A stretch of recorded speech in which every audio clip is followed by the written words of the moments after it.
So, your uncle. What's wrong with him? He's possessed. As in the devil? Something like that. He says a dark man is following him, watching him at all times. What do you make of it? It's nonsense, of course, but I'd be lying if I said it didn't bother me. You see, it runs in my family. Possession? No, Detective. Deteriorating melancholy. Practically every member of the Hartwood family is driven mad before they grow old.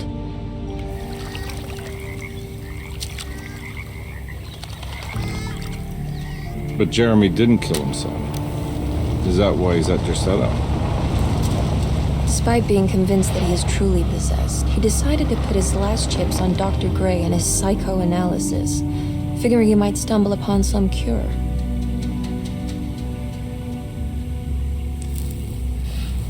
You mentioned a letter. I received a disturbing letter from Jeremy accusing the staff and all the other patients of being involved in some cult. And now they are also out to get him. Could it be real? Or is it all just in his head? It's a story he tells himself, Mr. Carnby. Anything to avoid the truth. Which is? That we're all terribly insignificant. That people mean so very little to one another. That there is no one out to get Jeremy Hartwood because he isn't worth getting. Here we are.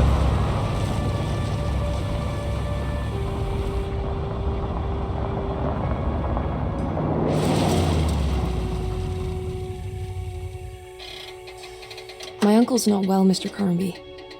I want to make sure he's all right. Then what's my part in this? You couldn't get a cab? I just wouldn't feel safe going alone.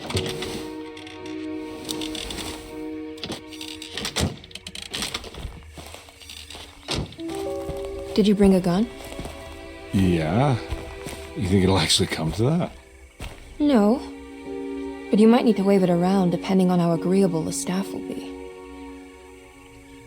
What exactly are we gonna do when we find Jeremy?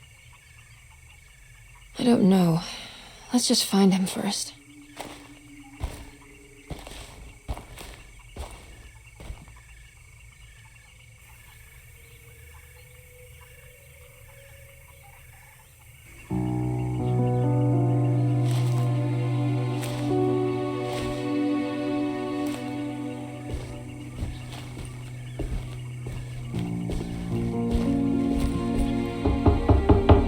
Hello? It's so quiet. Where is everyone? This is a big place. Maybe they're on the other side of the house. Stay here. I'll have a look.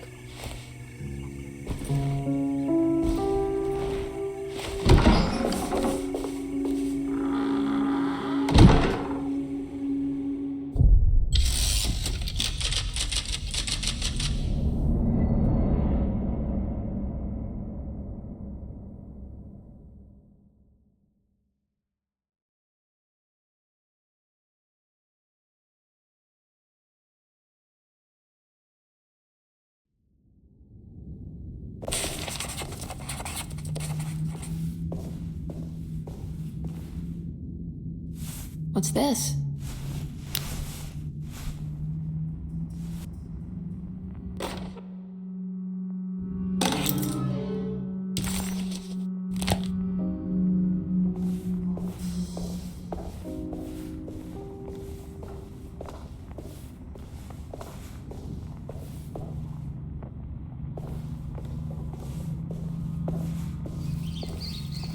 It's so dark in here, I can't see anything.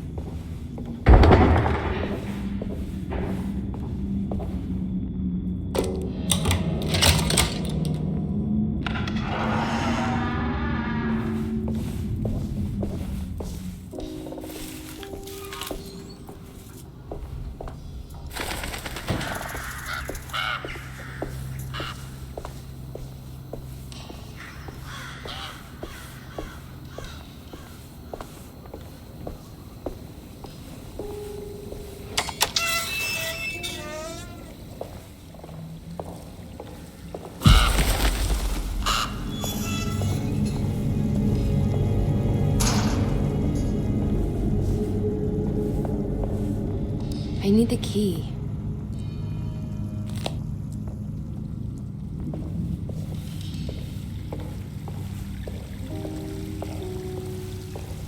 This must be older than Derceto. They've built the house around it.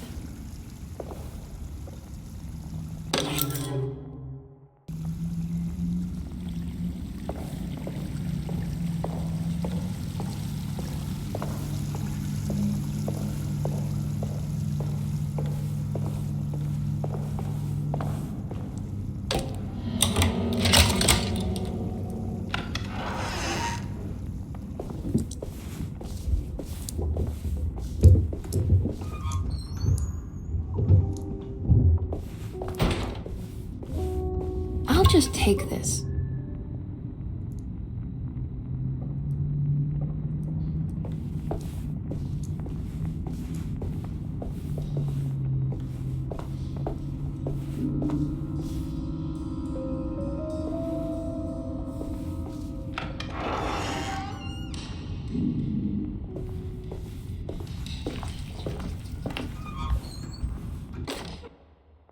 Every day your silence weighs a little heavier. It's been a difficult year for everyone, and many have lost all hope. I read in the papers about people suffering. Pictures of dust-covered landscapes without a drop of water. I wish I knew if you were still tending the earth or if you had turned your back against us. I have started to look for help elsewhere. I pray you will tell me if I am going down a path that you find disagreeable. With help from Baptiste and Charlotte, I found comfort in the practice of the voodoo. I have long been skeptical of that Caribbean cult, but it's been of good use to me. It seems all harmless in my book. I say some words dreamt up by the Creoles, and I carry around a small pocket of gree-gree.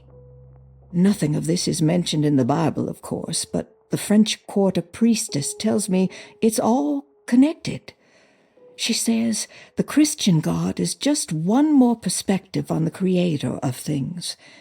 That's what I like to think, but the other way around, that the spirits of her faith are just aspects of you, our Heavenly Father. I am so grateful for the words you gave Mr. Hartwood. We will sing your praises at St. John's Eve. The world will be blessed soon again. Only the sacrifices of the Old Testament compare to your demands. Let it be the truth.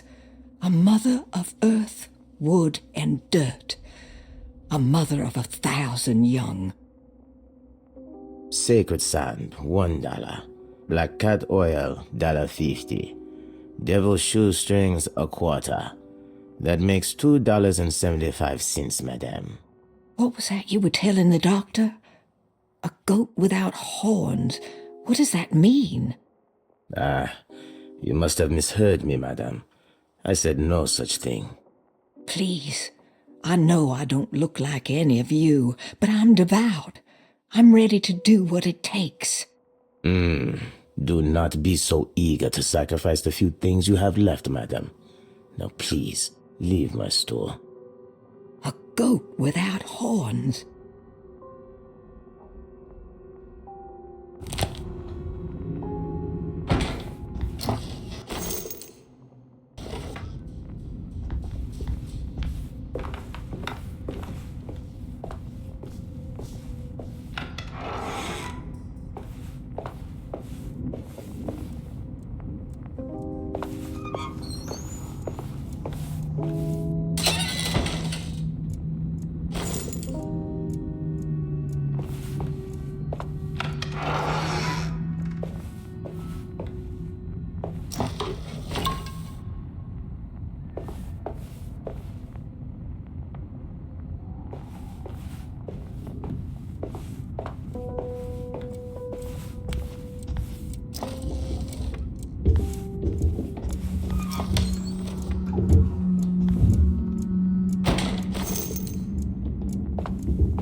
I need the key.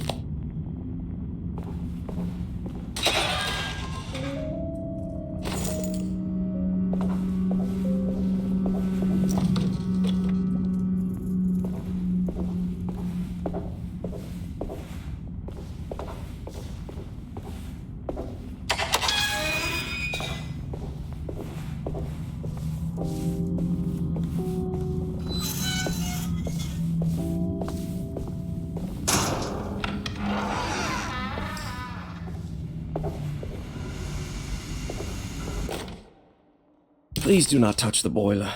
It is working after all. While the sabotage has caused a leak, only the decorative plate has been completely ruined. Let's wait for Mr. Chance to turn up and he can take a look at the leak. Mr. Waits.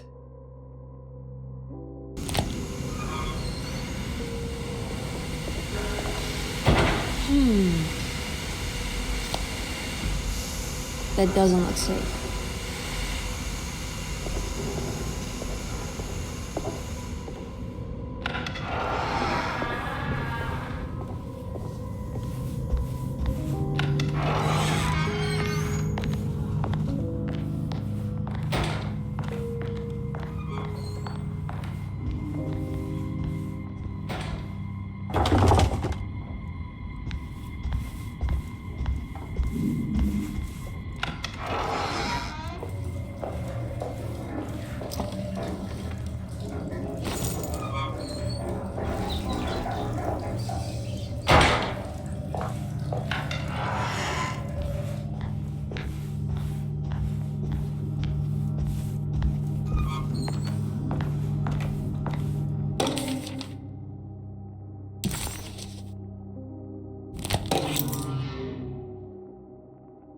What's this?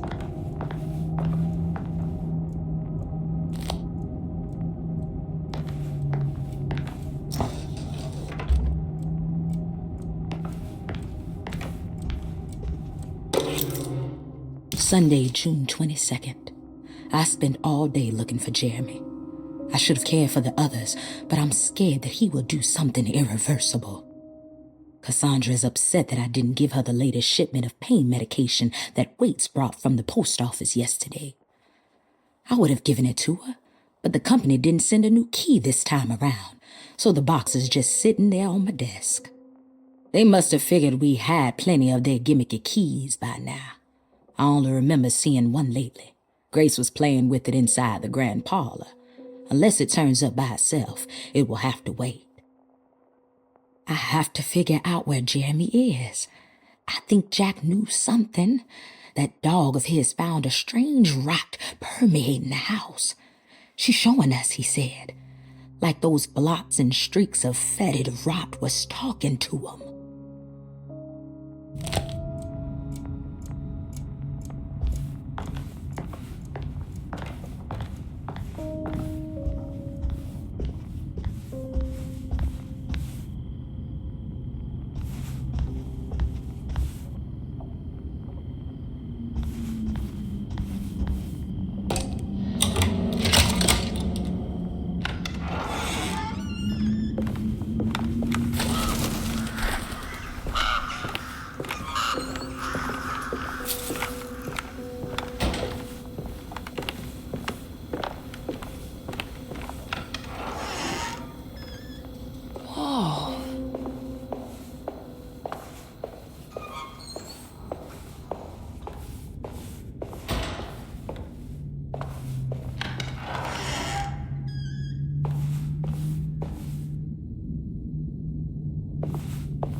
The Great Depression. President Hoover raises tariffs on over 20,000 imported goods in an act to protect American labor.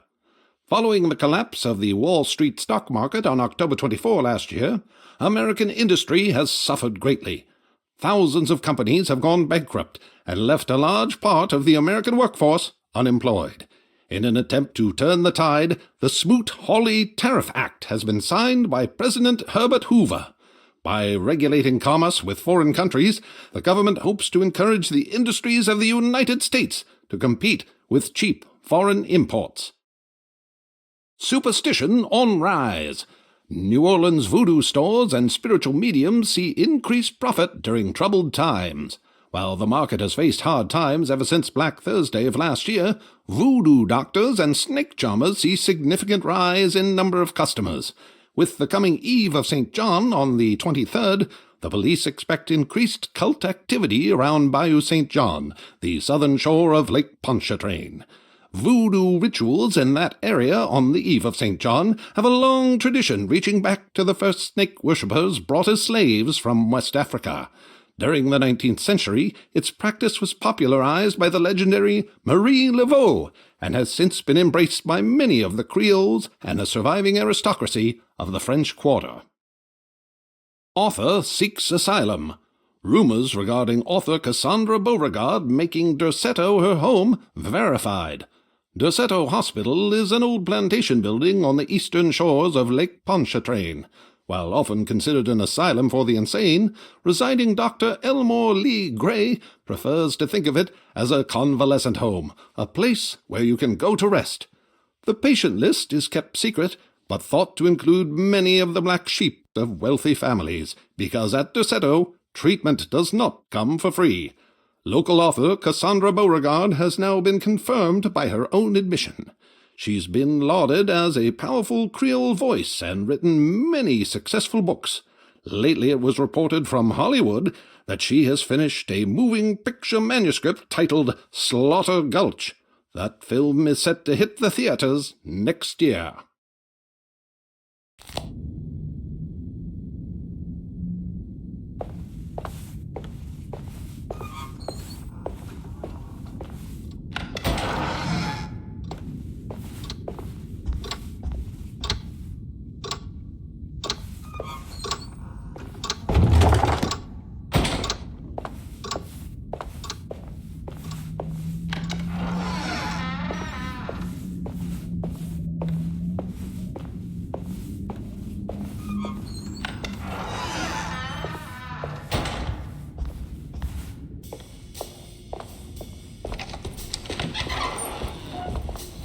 Wait, don't. Excuse me? Do you know where I can find Jeremy Hartwood? Of course not. McCarthy, what are you doing? I told you not to lose sight of the girl. Don't you worry, Mags. I'll find that little rascal. Who are you people? What are you doing here? I'm sorry about all this, but I'm looking for my uncle. His name is Jeremy Hartwood. What are you doing, child? You shouldn't be alone. Go find McCarthy. Who are you? Are you here for the Fay Dodo? Go upstairs now. My name is Emily Hartwood. I'm the niece of Jeremy Hartwood. This is Detective Carnby. The police? Why are you here? No, I'm a private investigator. Sorry to bother you. My client's worried about her uncle. He's a patient here at Derceto. If you don't mind, could you direct us where to find him? No, I can't. Jeremy has gone missing. If you leave your information, I will make sure to contact you. Wait, he ran away? No, he won't leave the house. He's around here somewhere, and both of our orderlies are looking for him. That's unacceptable. Where's Dr. Gray? I want to speak with him immediately. Fine, I'll ask him. Wait here and don't touch anything.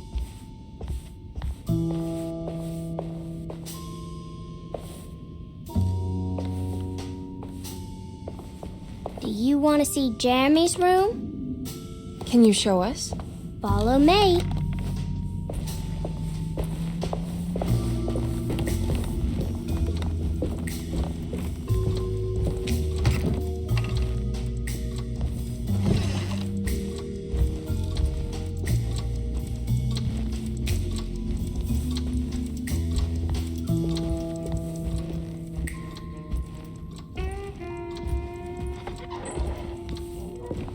Thank you.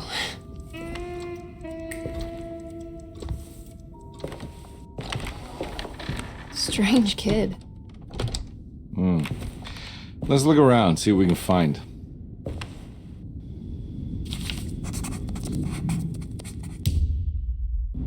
Jeremy had gone missing. The housekeeper said the staff at Derceto was looking for him. But Emily wanted answers and demanded to speak to Dr. Gray. the man in charge. While waiting, a young girl offered to show Emily and Detective Comby inside Jeremy's room. The perfect opportunity to look for clues regarding Jeremy's disappearance.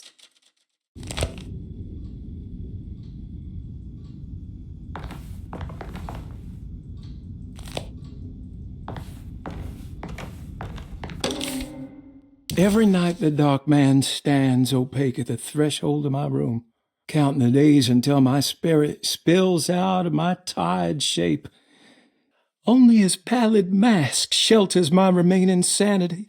Staring directly into the face of that demonic sultan would surely sunder time itself.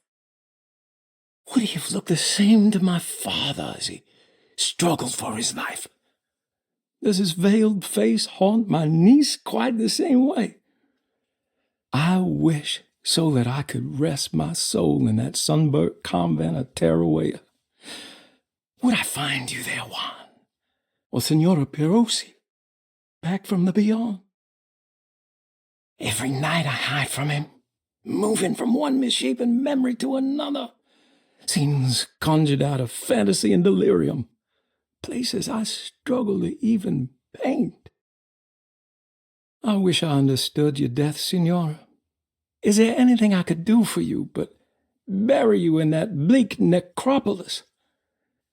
That triumphant chapel rising above the ledges and the oven vaults shall be your sepulchre, where you may rest, and I shall weep. How did you first come to understand such things, Senora? How did you know that the battered boiler in the basement would lead me to Lafayette Cemetery?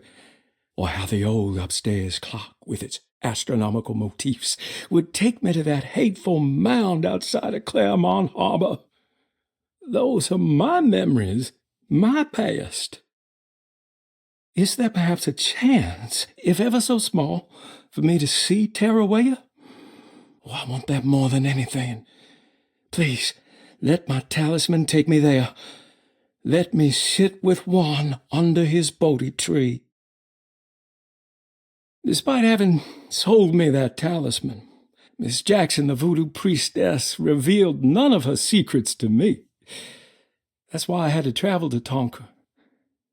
Instead, she cruelly told Baptiste, my caretaker, that he would be betrayed and killed in the most awful way, that the one he loved would pierce his thigh with a sharp spear, and that he would be devoured by his own mother. What a terrible thing to say. The people of Deseto are becoming dangerous. They do not understand what they are doing. I must do something to stop them. I tried talking to Dr. Gray, but he confuses my worries. He's caught up in treating me. How can he expect evil to be cured with medicine and conversation? The orderlies, the housekeeper, and the patients are all deranged. They will call upon evil to enter this world. All will be lost. Everything. Unless I can find the clerk, Mr. Waite. He seems to be a clear-thinking man. Maybe Beauregard. The dark man offered me a prison, and I accepted. I signed that miscarried contract and entered the dark pact. Everyone is safe, except for me.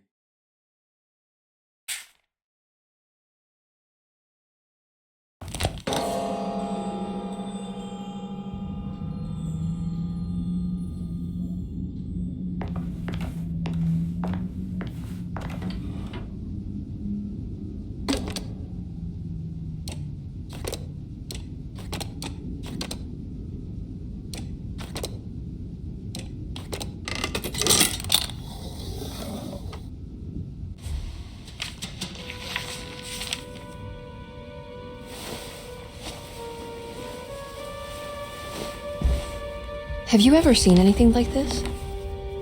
Looks like a talisman. You mean like this one?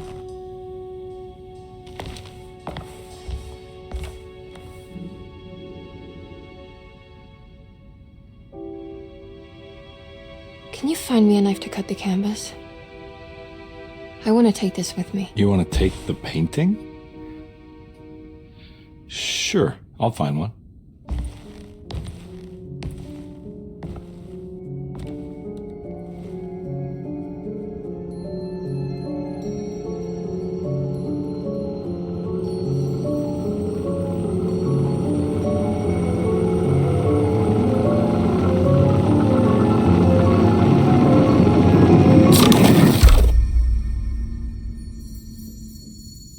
I found this tube as well. Should keep it safe for you. Do you want to carry it or should I? Miss Hartwood? Emily? I'll take it. Thank you. We're done here, right? I'm not sure. I don't know how to do any of this. Listen, I think we should talk to Dr. Gray. He must know something about what's going on around here. Okay. Let's do that.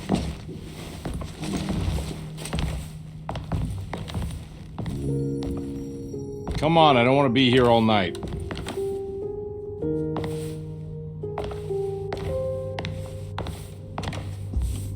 Detective Carnby? Where did...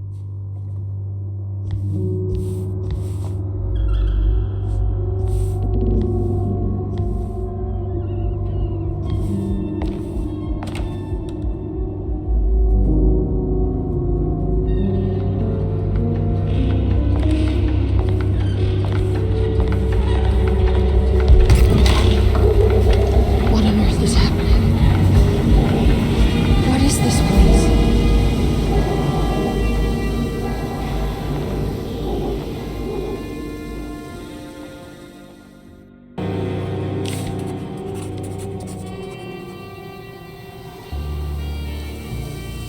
Emily had never seen the French Quarter quite like this, dark and alien. The only possible refuge she could see from Jeremy's balcony was a bit of light coming from a corner store.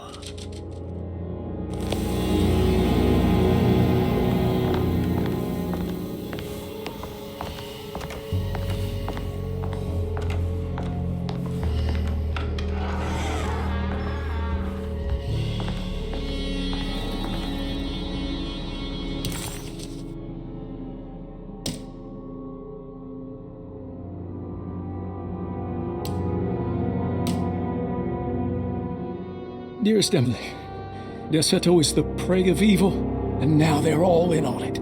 The staff and all the patients are nothing more than a mindless cult set to awaken the bayou.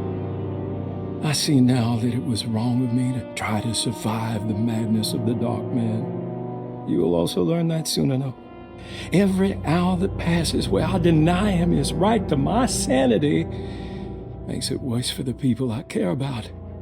He perfectly staged his world in order to conduct my fall. And I have to fall, Emily. Stay away, my dearest niece. Stay as far away from Deseto as you can. Someday you may understand what I've done. May God forgive me. Farewell, Jeremy Hartwood.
This can't be.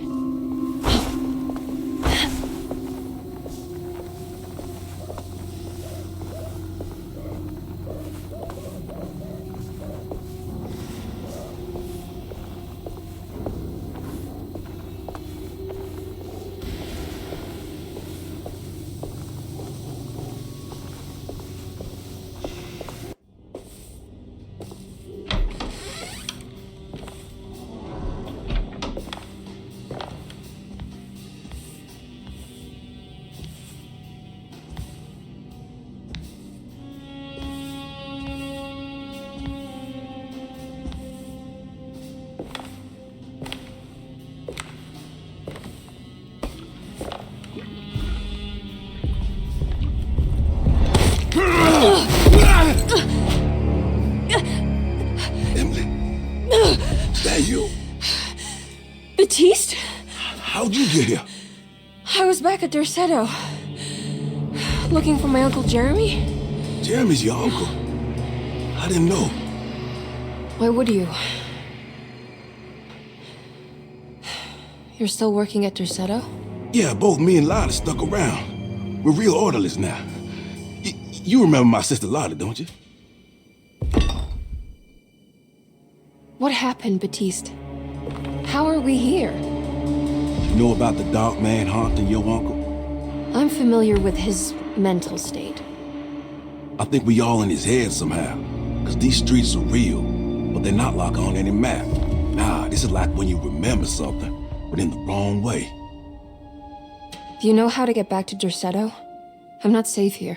Truer words have yet been spoken, Mrs. Marcus. Don't call me that. It's Miss Emily Hartwood. There's no reason to call me anything else. I'm sorry, Miss Emily. I'm just trying to tell you like it is. This place ain't safe for no one. There's evil hiding in the dark. How do I get back? Only Jeremy knows how. He has this juju necklace guiding him. You mean this talisman? Just like it. He says it's been protecting him ever since he got it from Miss Jackson down the street. You know where it came from? Have you been there? I was there no more than 1 hour ago looking for Jeremy. Locked it up to keep the ghouls from getting inside. You can have the key if you want. Thank you. I'll take a look. Stay safe, miss.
This must be Miss Jackson's place. Let's see if we can find out more about Jeremy's talisman. Emily found this waking dream disturbingly persuasive. If this was Jeremy's world, what did that mean? Was the Hartwood family suffering a literal curse? Was the dark man, that ghoulish specter haunting Jeremy, an actual supernatural being? Emily pushed her thoughts aside and focused. She needed to find out about the talisman and get back to Desetto.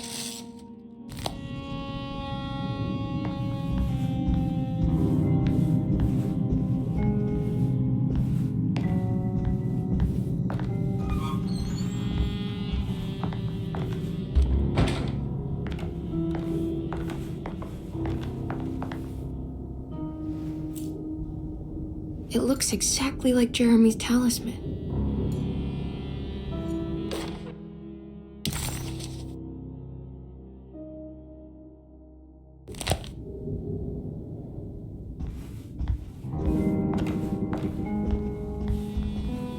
I think it's meant to hold the talisman.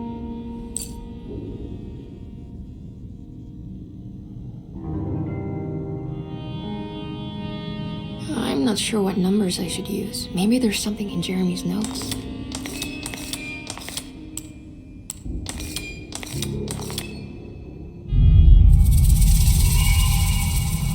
What's that picture in the glass? Where is that?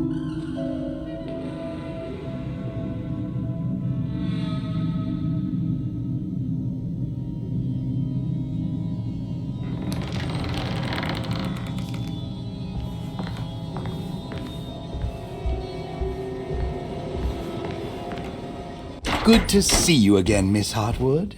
Mrs. Thompson told me you were here. She also alerted me that you brought a detective with you. I'm very curious to hear what this is all about. You don't remember me, do you, Miss Hartwood? We met at your family's house in the Garden District, when your uncle was about to be admitted under my care. No, I remember. Sorry. I'm not really feeling well. Well, in that case, have a seat. Let me make you a drink. I don't seem to have made much of an impression on you. On the other hand, I can vividly recall you and your parents. Because of our cheerful disposition, I'm sure. You are far too intelligent to think that. You come from a joyless family, Miss Hartwood. The only amusement I took from my visit was discovering that the young lady's drink was an old-fashioned. Very astute. Is that supposed to make you seem attentive or intelligent? Whatever you prefer. Are you ready to tell me why you are here, Miss Hartwood? And why you brought a detective? I received a letter from my uncle. He seemed certain that he was in danger here. If I find out you're treating him badly, I'll be taking him back with me to New Orleans. Really?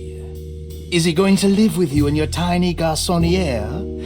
That would be a spectacular way to ratify your spinsterhood. Because you are well aware that your father would never let him back in his house. No, I have it. Maybe you can bring him back up north. You've been wanting to move back for quite a few years, haven't you? You always preferred your mother's side of the family. Jeremy is free to leave with you. I won't object. However, there is one problem, as you might have learned. He is, in fact, missing. Do you know where he could have gone? No, I'm afraid I don't. I have my staff looking for him. I'm sure he will show up eventually, especially if he learns that you are here. He is quite fond of you. What can you tell me about his condition? I never heard a proper diagnosis. What is your medical opinion of him? Well, let me think. He is an anxious man, depressed, even. He suffers from a perceived lack of order in his inner and outer life. He constantly complains about events not presenting themselves according to their divine nature. And the Dark Man? Hard to tell if it was ever anything specific. Jeremy uses the Dark Man as a psychological scapegoat to avoid facing the truth that he is in any way at fault. You don't think there can be any truth to the Dark Man's supernatural existence? Why would you ask that? Can we ever be sure? If the Dark Man is some sort of evil presence that is in possession of Jeremy? Well, I assure you, any evidence that you experience supporting that claim is purely delusional. Don't get caught up in mass hysteria, Miss Hartwood. You wouldn't want to take your uncle's place in this hospital, would you? I'll be leaving now, Doctor. I need to keep looking for my uncle. Do so, Miss Hartwood. I'll let you know if he shows up.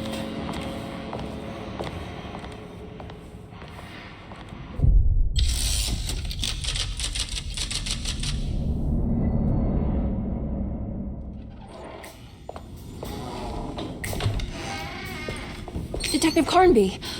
God, I'm glad to see you. I was afraid you had left. Me? You're the one who just disappeared. It's hard to explain. I think I blacked out. It was like I went somewhere else. It's okay, miss. You're clearly upset. No, I don't know what's happening. This is a very stressful situation for you, I understand. Ugh, no, you don't understand. Just take a deep breath. Why don't you sit down, smoke some of the Perique? If you want, I could even drive you back to New Orleans. I just want to have a talk with Dr. Gray first. I want to stay. I found a talisman just like the one in the painting. I think I might be able to figure out where Tarawea is, where Jeremy wanted to go. That's great. Just stay out of trouble, okay? Let me handle the investigation. I'm not crazy, Detective. Not yet. Okay, catch you later.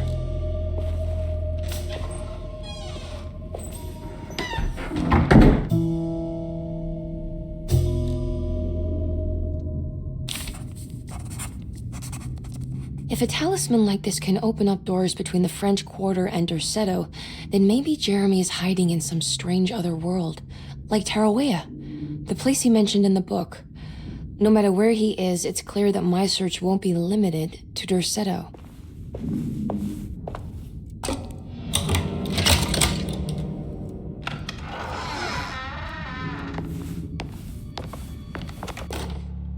Saw your notice in the boiler room. You should know Mr. Chance won't be coming back.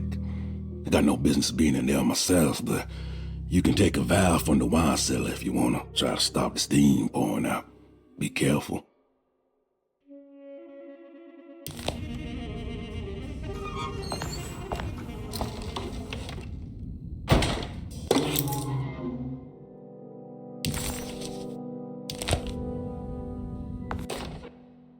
Dr. Elmore Lee Gray is Deceto's chief doctor.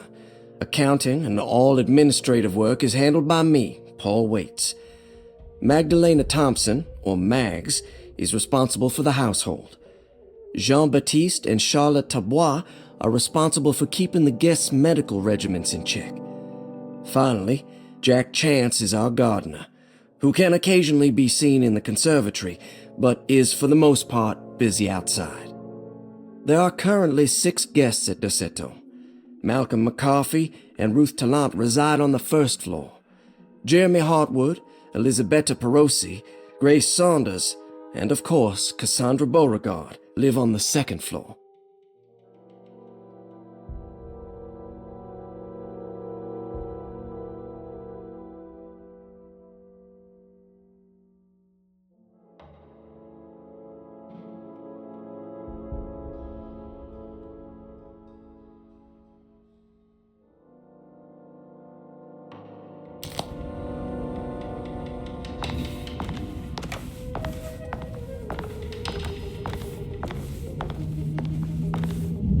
Looks sturdy. Doubt I'll be opening this.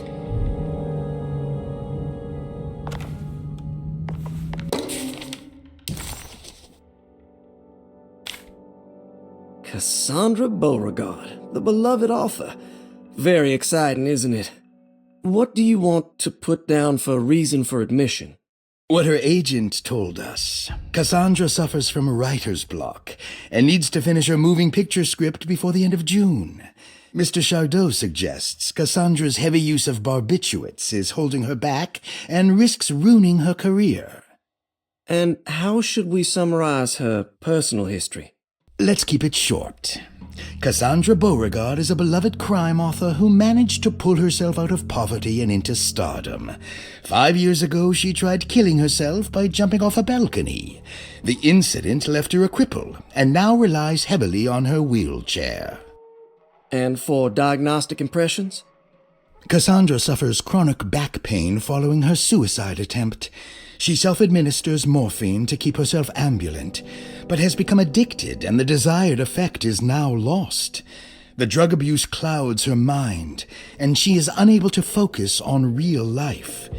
To save herself from this insight, she instead makes up stories to fill out the gaps in her own thought process, resembling the Korsakoff syndrome. Oh, bravo, Doctor. How will you treat her? First of all, she needs to be weaned from her drug addiction, and hopefully it will resolve her compulsive lying. Then look into permanently numbing her pain in her back through surgery. Finally, deal with her suicidal thoughts. Fantastic. With such a short time before June, I really hope she gets better soon. We will do what we can. Grace Saunders, 11 years old. Reason for admission? The mother insists on strict supervision by a proper gentleman to avoid further perversion of Grace's adolescence. Personal history? Grace's family possesses modest wealth and status. Her childhood seems ordinary, spending most of her time with private teachers and family friends. Grace's father recently passed away, leaving her mother the sole caregiver. And diagnostic impressions? Grace has trouble dealing with her father's death. She is willingly suppressing her feelings on the matter and isn't properly acknowledging the trauma she suffered. Any planned treatment?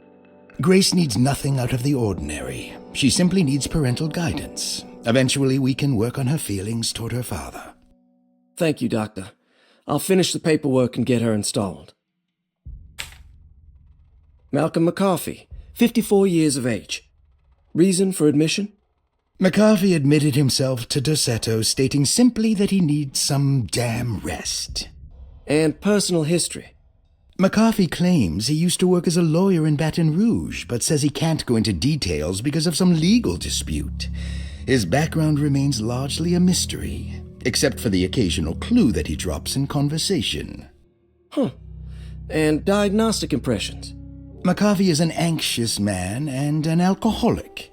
He often tells half-truths due to some deep-seated inability to trust other people. And how will you treat that? McCarthy will take some time to open up. Spending time with Jack's dog or the child should be good for him. Their harmless nature will help build his sense of trust. Thank you, Doctor.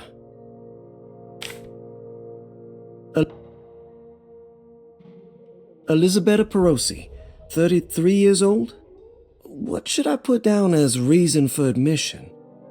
Well, Perosi broke into Dorsetto and was found wandering the grand parlor. She was confused and suffered partial amnesia. She insisted she belonged here and offered to pay for her stay. Right. What do you make of her story? Perosi claims to have been a member of the Astarte artist colony some 20 years ago. A claim that seems contrafactual due to her young age. She looks to be and even thinks she is 33 years of age. That would make her a child at the time. It seems fair to say that Perosi's story is untrue, deliberately so or not. Diagnostic impressions? Do you have anything? Perosi's story is peculiar because she retracted her story about the artist colony. She no longer claims to be the same person as Elisabetta Perosi. However, my staff's research has confirmed there was a Perosi at that time who was in her early 30s. I suppose this case will take some time to investigate. How will you go about it? I wanted to contact the real Perosi, but it seems the whole colony disappeared one night. September 29th, 1915, during a hurricane. I will have to take it slow and figure out what this spell of impersonation could have been. Oh, I'm sure it will all clear up eventually. Thank you, Doctor. Ruth Talon, 29 years of age. Reason for admission? Ruth's father wishes that his daughter be removed from New Orleans nightlife for the foreseeable future. He fears that her overly free spirit is tarnishing the family's reputation. Sounds simple enough. Personal history? Ruth comes from considerable wealth. Her family owns several hotels and restaurants.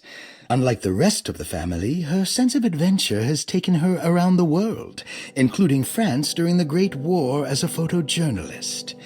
The last decade, she has provoked many rumors of being a debauched flapper, bordering on nymphomania. And diagnostic impressions? Despite her father's frivolous reasons for her to be admitted, Ruth does seem to provide an interesting case. She is refreshingly open and doesn't shy away from talking about her life during the war or her continuous celebration after returning to the States. She is admittedly a sexual deviant and feels no remorse. And her treatment plan? Simply staying at Derceto should do wonders for Ruth. If not, at least for her family's reputation. Ruth doesn't need to change, but with therapy I might be able to share with her some sympathy towards her family. I doubt she will settle down and become as dull as the rest of them, but at least she might try to be more discreet in the future. Interesting. It's all the patient files except for Jeremy's.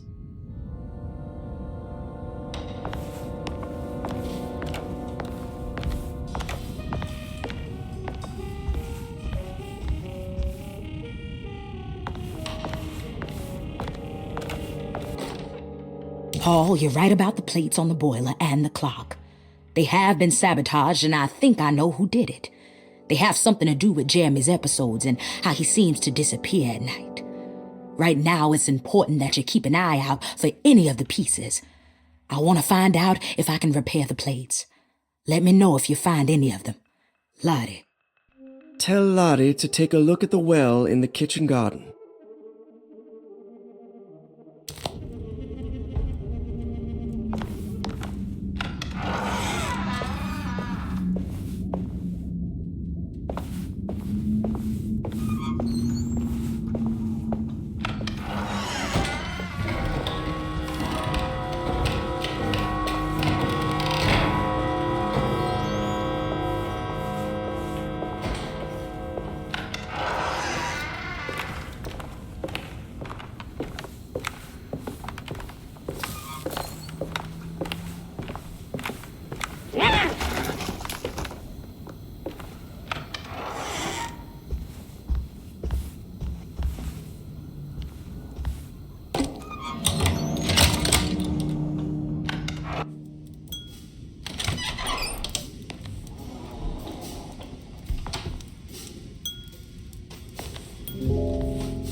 Good evening, Miss Hartwood.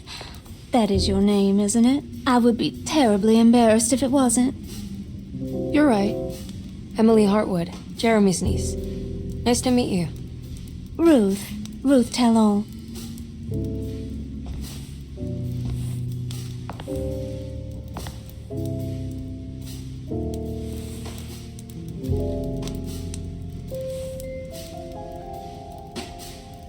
Is that Perique you're smoking? How terribly quaint. Maybe so, but I like it. Would you care to share some? That smell is making me feel very nostalgic.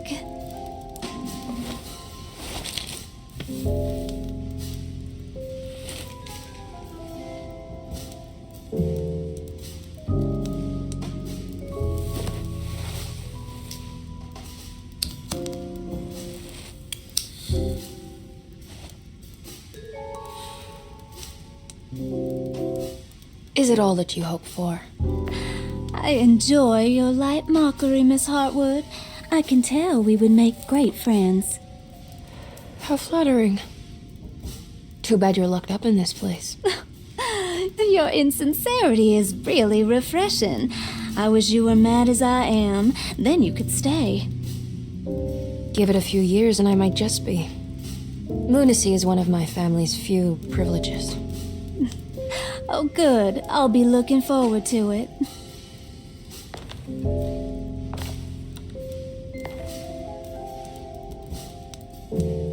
You don't know anything about what happened to Jeremy, do you? Everyone here is really strange, and it's hard to know what to make of anything you hear. Occasionally, it sounds quite exciting, though. Good versus evil and all that. I'm sorry, but I don't think I have anything useful to share. It doesn't matter. Thank you for the much-needed break. Bon voyage.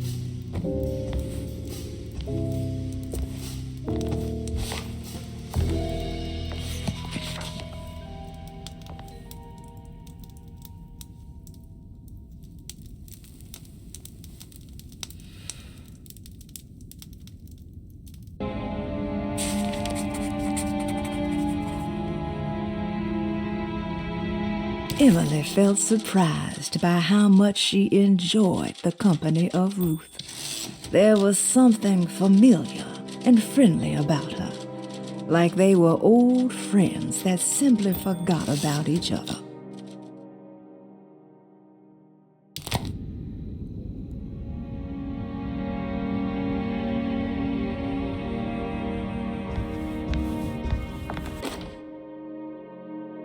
Lost Plantations of Louisiana, Thierry Briclot, 1917. Derceto was a small plantation on the eastern shore of Lake Pontchartrain. The land was considered difficult for industry and was sold for only $30 to Elijah Pickford in 1818.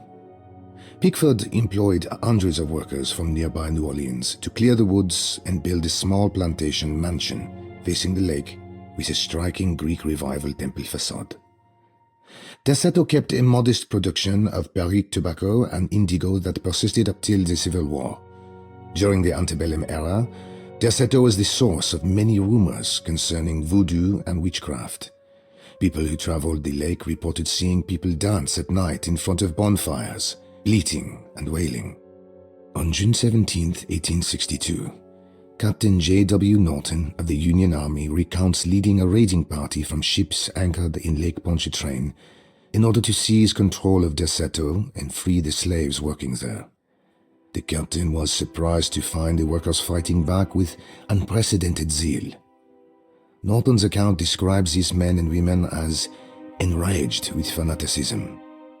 Pickford reportedly tried to placate the raiders, but was shot in the confusion.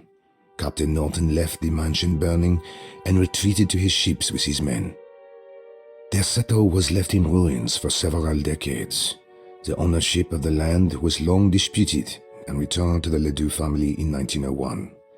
Several police reports were filed during the following years as the Ledoux tried to get rid of a camp of squatters on their land.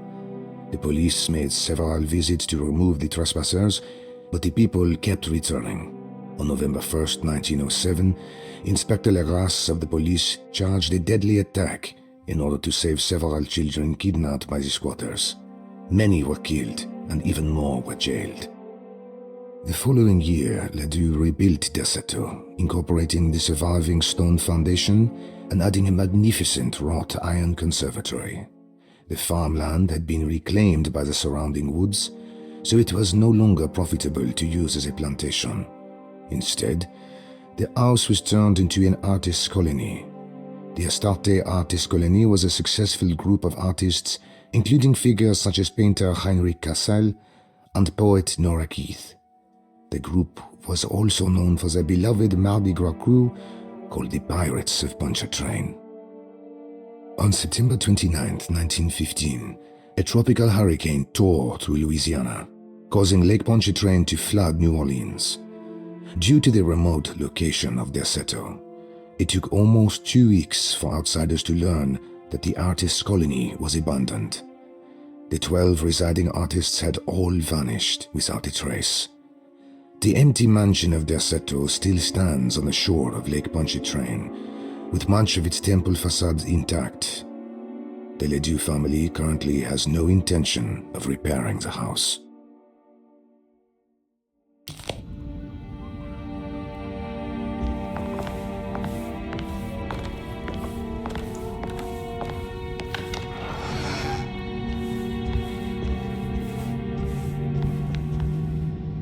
Now this'll come in handy.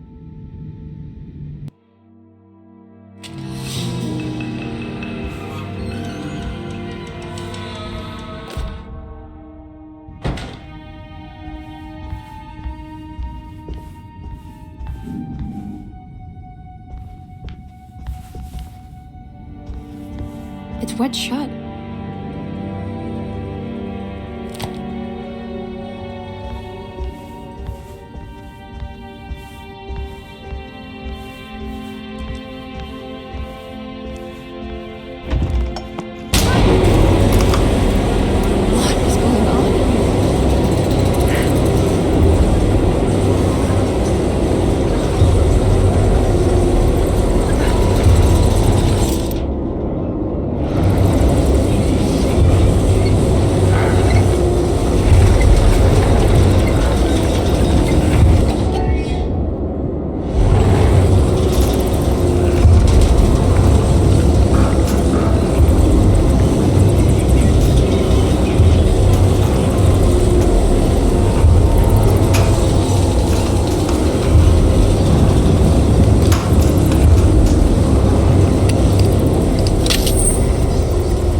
Everything's back to normal.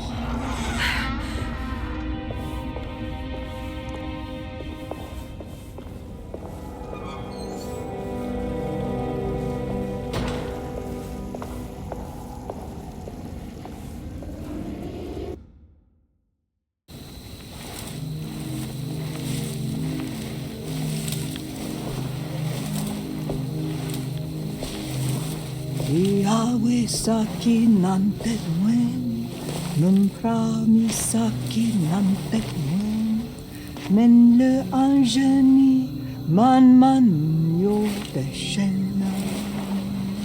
What are you doing sneaking around? You almost scared me to death. I'm sorry. I didn't mean to disturb your ritual. I wouldn't have guessed voodoo was in practice at a place like this. The doctor may be all about science, but I know these roots have power. You know what's going on here? I have a feeling Derceto is cursed. There are several players with stakes in this game. Derceto isn't cursed or blessed. It's a battleground. And it would all be a lot better if you could get your uncle out sooner than later. That's all I'm trying to do. I wish you the best of luck, Miss Harwood. I really mean that. Now, if you'll excuse me, I need to look after my gumbo.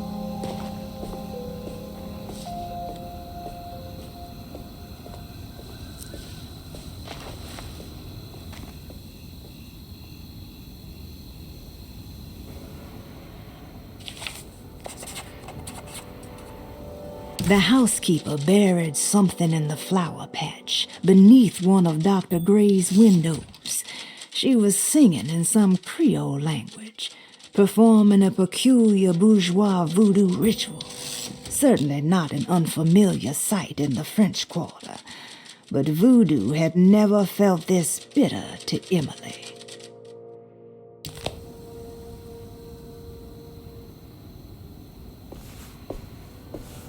What's that?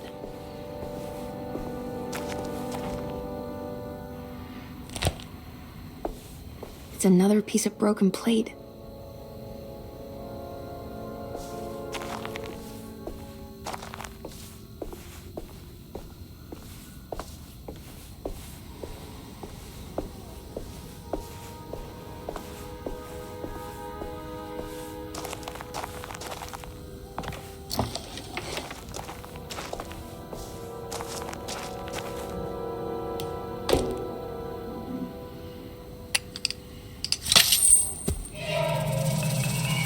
It worked.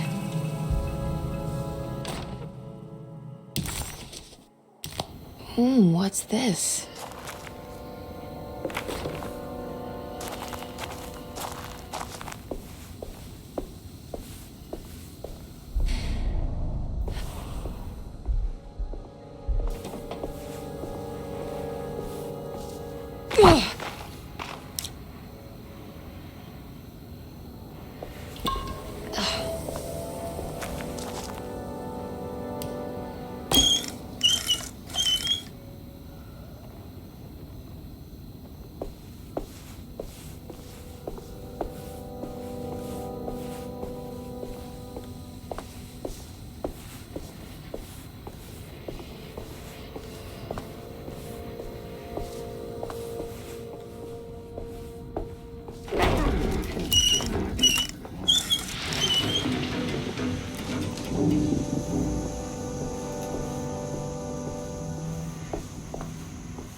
There we go.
What's that stain? Looks like some kind of rot. This must be the clock mentioned in the commonplace book. This looks like the thing that held the talisman in the French Quarter, but it's broken and missing some pieces.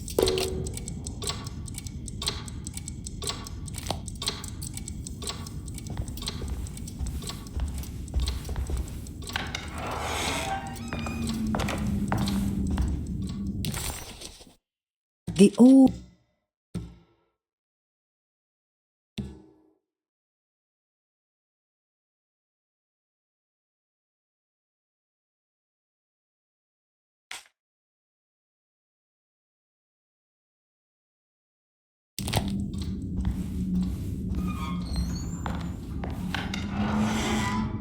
Jeremy's room. All back to normal.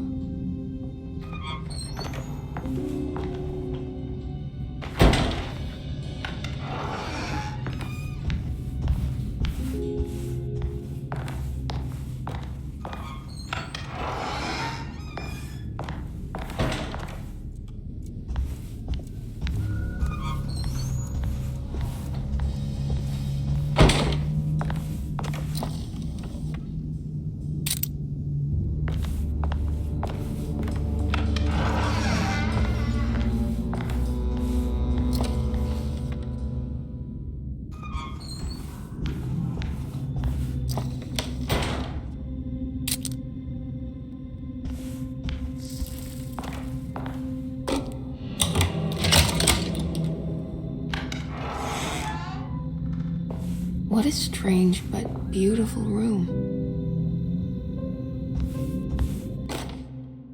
I did it! I crossed the thresholds to my intended destination without a focusing device. My talisman now knows these roads, and I have no need for the plates. I can find my way to Lafayette as easy as I find my own room. I visited the grave of my father and seen the oven waiting for me. Thank you for opening these doors.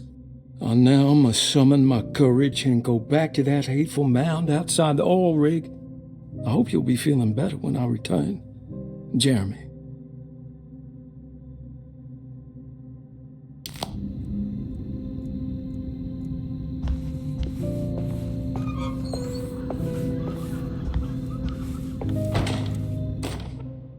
Will I need to remember how to get them out again?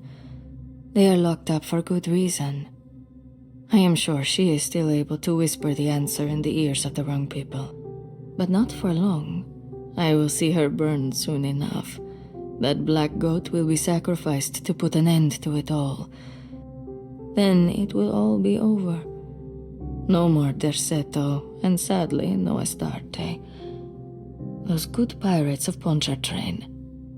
May you still sail the lake, until you find the shores of Hali.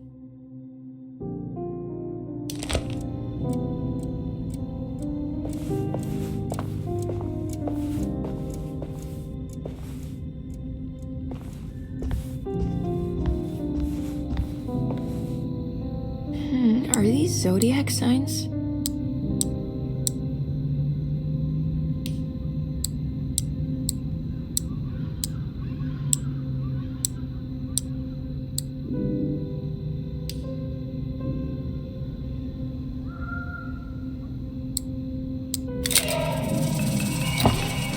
Here we go.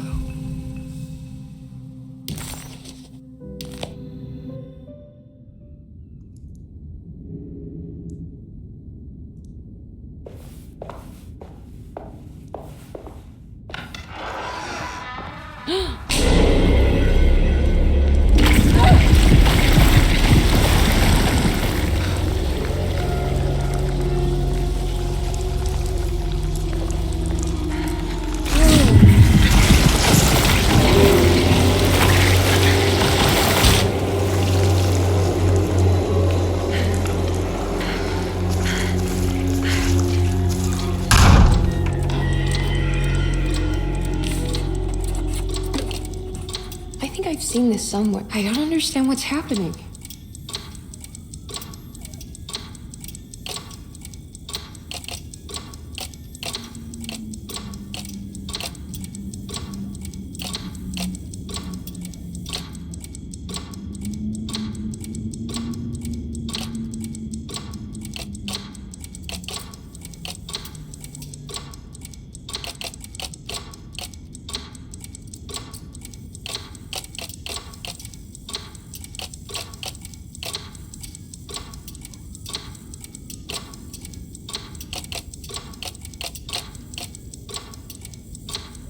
There was something in Jeremy's notebook about this.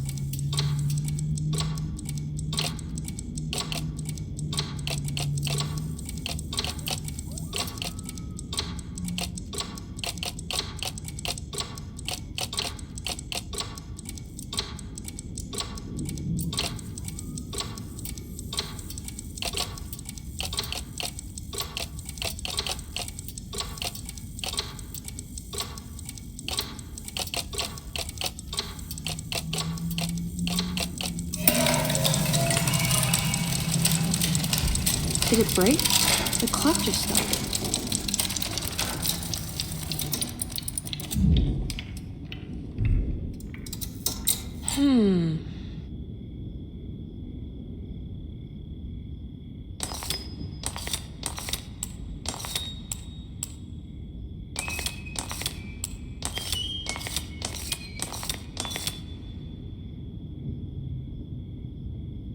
It's showing me something.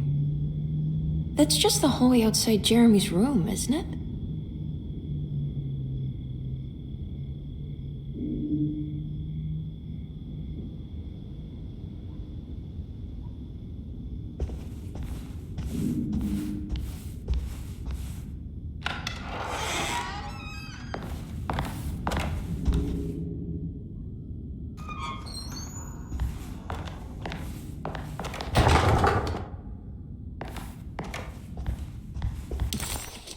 Suddenly, Jeremy's bleak dreamscape devoured Emily, drowning her in dread and darkness, only to moments later spit her out again.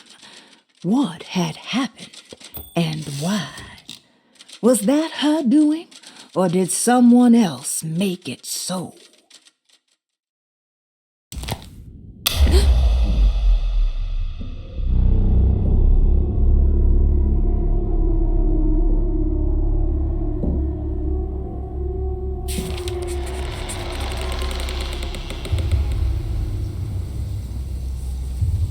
Emily deserved a sense of triumph, but she was too on edge to appreciate her success.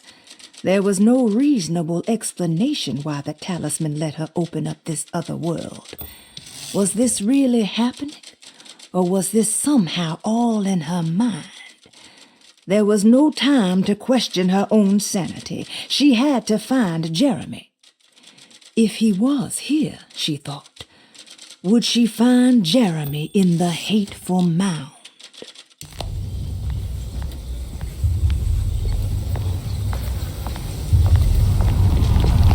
I did it.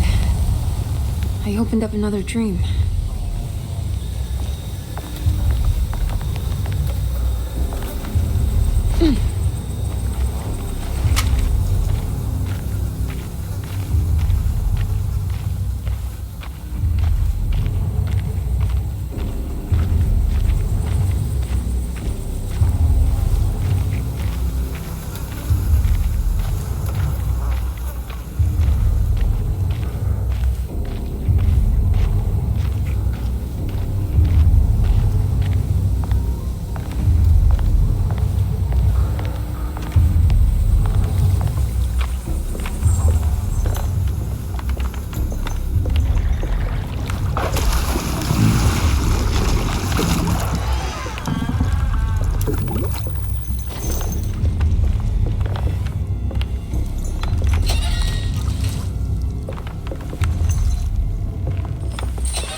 May 1923, Monday. All okay, ready for delivery. Maintenance. Oil pump must be serviced. Any tampering causes large spills unless properly forestalled. Tuesday. Shipment delayed but delivered. Maintenance. Service bridge close to broken. Wednesday. Prospectors reluctantly agreed to show the burial mound to Mr. Hotwood, a painter, who read about our finds in the papers. He means to return tomorrow and try to find a way inside. Thursday. Mr. Hotwood's efforts delayed. The workers seemed nervous about his presence. Hotwood promised not to return to the compound. Instead, he has taken up an offer by L'Officier, the riverboat captain, who means to pilot him to the site tomorrow morning. Hopefully that's the end, and work can resume. Maintenance. Bridge from the oil tower to the bayou has collapsed. Sabotage suspected. This is the devil that guides us now.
we go.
Break this, I just need something to hit it with.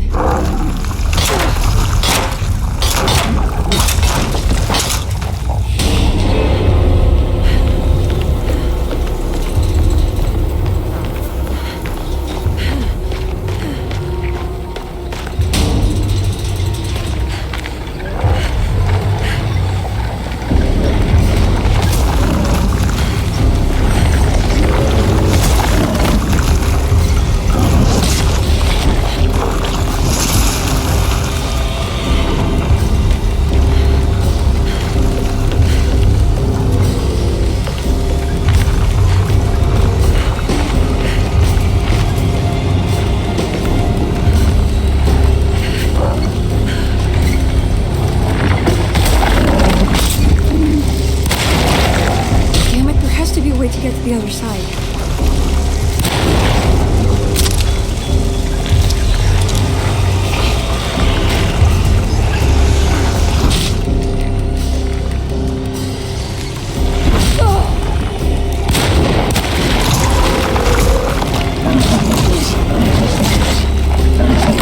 I'm out of bullets.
Don't look down, Emily.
It's the hateful mound Jeremy mentioned in his book.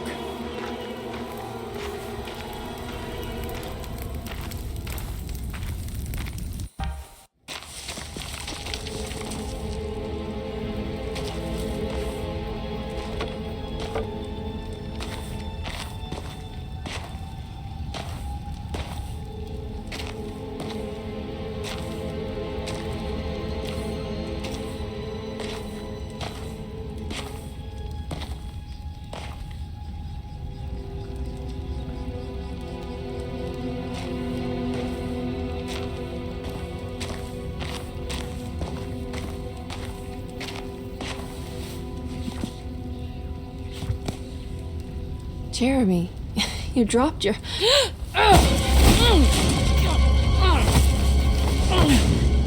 Mrs. Marcus? Get off of me! What are you doing here? Trying to find my uncle. Jeremy is your uncle? Could you please? Thank you. And it's Miss Hartwood. You don't remember me? I remember you, Mr. Bois. I met your brother Baptiste earlier.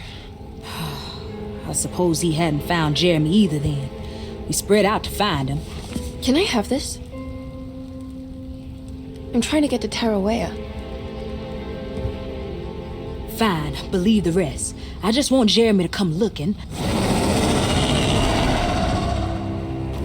We have to leave before it comes inside. What? Where? Come quick.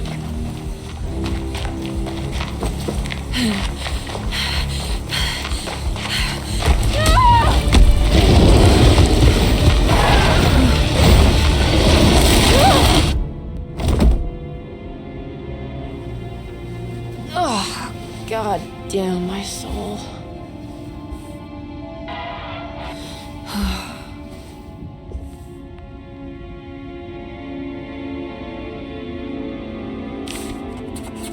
I'm back at Dorsetto. The dream of the grave under the cheniere suddenly vanished, and Emily found herself back at Dorsetto. Instead of Jeremy, she found Lottie, who, just like her brother Baptiste, reminded her of John, who died so bravely in the war. She pushed her painful memories out of her mind and returned to her investigation. She still needed to figure out what to do with the boiler.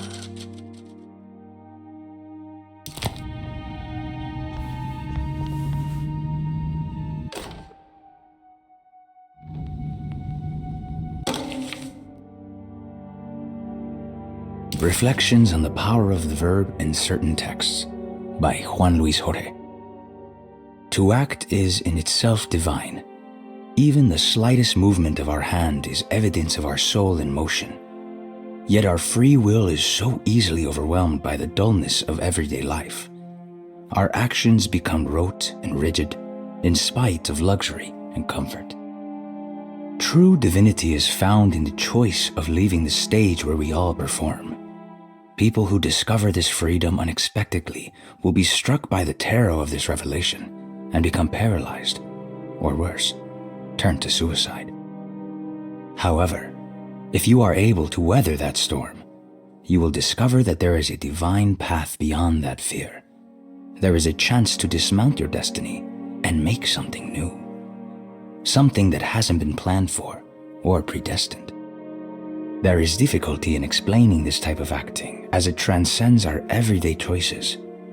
This isn't some banal decision choosing one career over the other, or even who I should marry. Leaving the stage, no matter how, isn't a matter of course correction. It's a rejection of the story that the Creator is telling.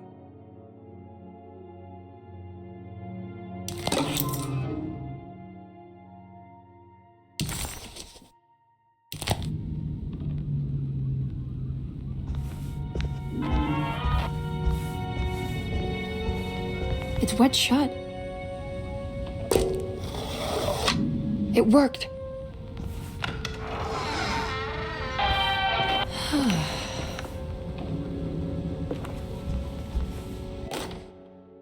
The Barlow lens. Instructions. To double the magnification of your telescope, simply fit this Barlow lens to your instrument. Then operate the fine tuners to adjust the distance between your lenses.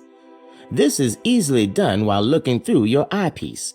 Simply search for a position where your picture is clear and appears flat. When correctly tuned, your telescope should present a clear picture with magnificent magnification.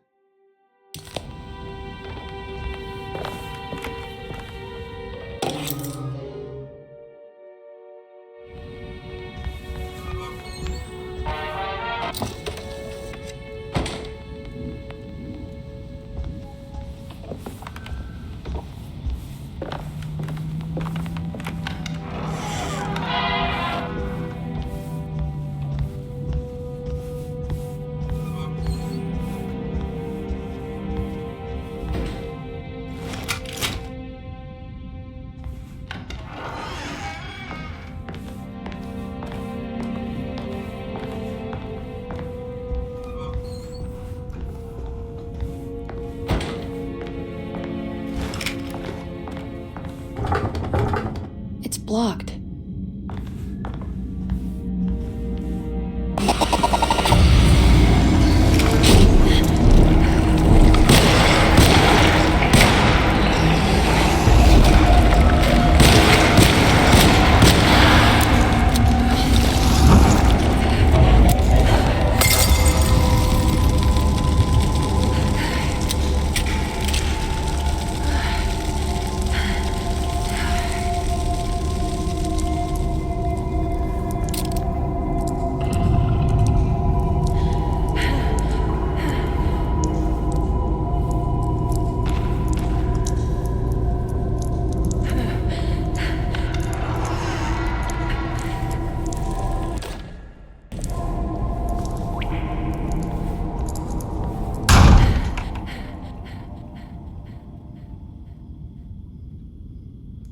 Okay, that wasn't so bad.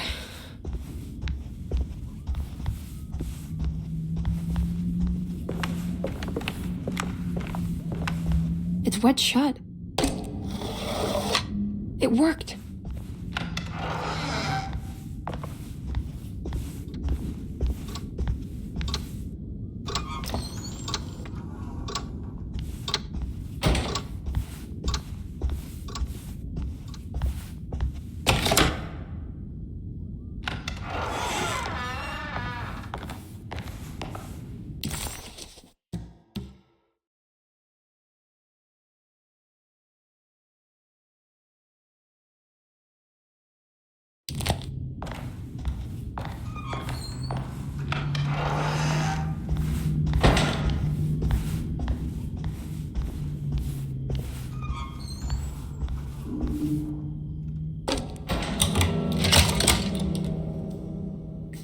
Come on, Grace. I'm too tired for games. I'll even let you play with my jackknife. Oh, good evening. You haven't seen a little girl by any chance, have you? I don't think so. You would have known if you did. The only kid crazy enough to be in this place. She's not in her room then? That would be a first. Always running around causing trouble. She's very hard to pin down, that one. You want a sip? I'm good, thank you. Well, I should be going then. Unless there's anything you need from me. I just want to find my uncle before anything happens to him. Oh, don't worry, miss. He'll show up. He is much too lily-livered to kill himself. Why would he? It's his greatest ambition, didn't you know? Take care now.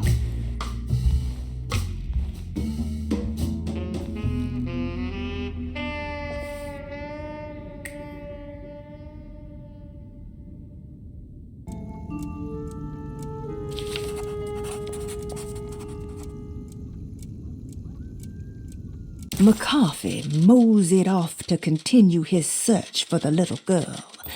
Emily had meant to ask why he was looking for her, but decided against it, fearing that it would just prolong an already awkward scene.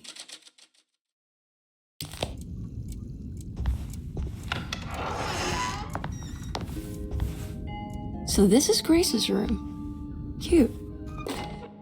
Don't you worry, Grace. Go play your game, bleat and bellow with the others. I won't be jealous. There will be more masquerades. However, I would love it if you would finish my mask for the feast. With love, Ruth.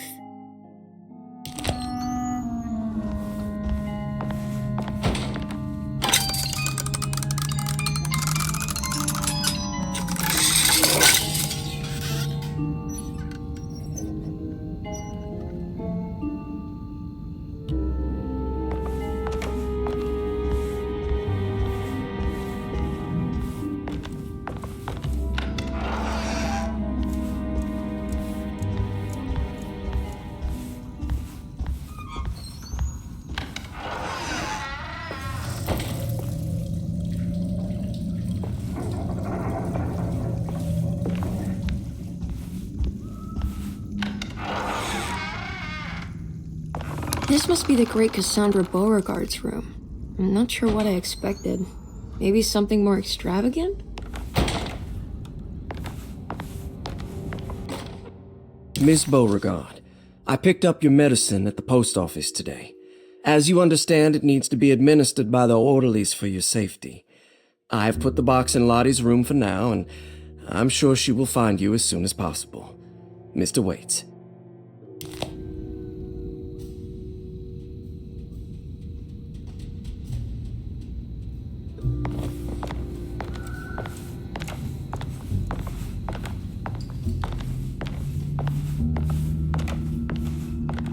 It's another one of those peculiar padlocks.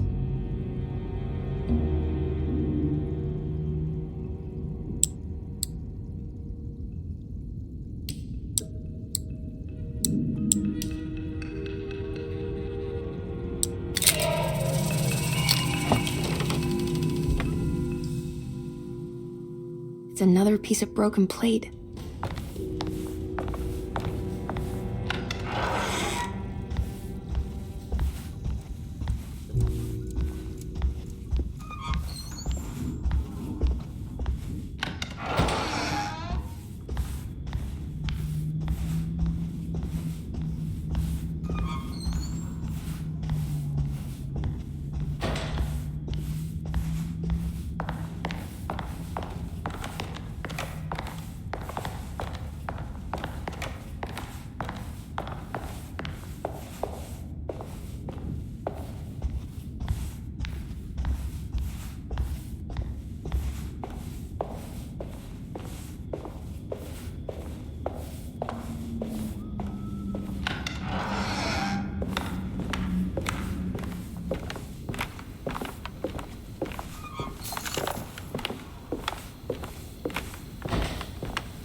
I guess this works too?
Jeremy?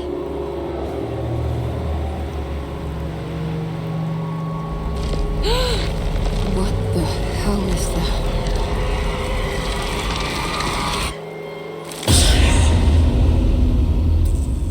What? There was a dead body in here.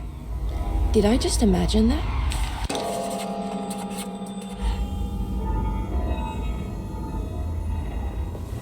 The body of Deseto's clerk transformed into some eye-clad abomination before he suddenly disappeared.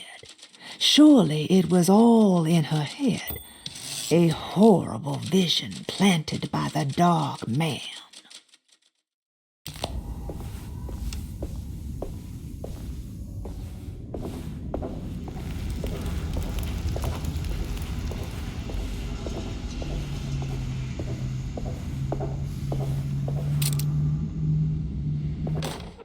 You know, Mr. Waits, I saw a piece of the plate that Liza broke. I think she's been hiding them. She's not very good at it. She just chucked it into the little room with all the tools behind the boiler. I left it there. I didn't want to embarrass her by picking it up while she was looking. We went upstairs instead and played backgammon. I let her win, because she's so unhappy. The piece looked like the one on display in Cassandra's room. You know about that one already, right? Or is your eyesight really that fuzzy?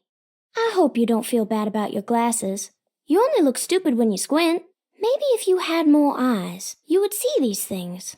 I wish you had all the eyes you needed. Your best and favorite guest, Grace.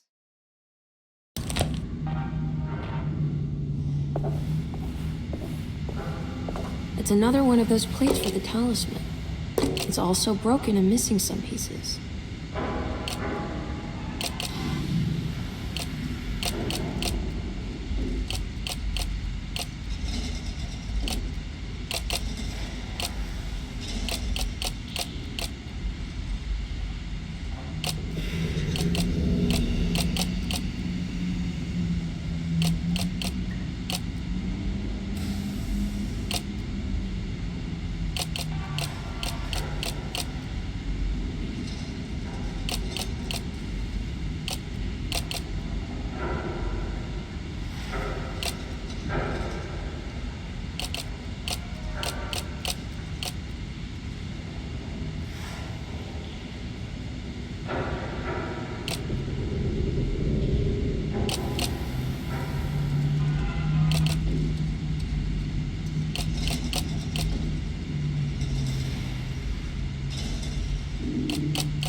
The talisman is showing another room. Something is opened.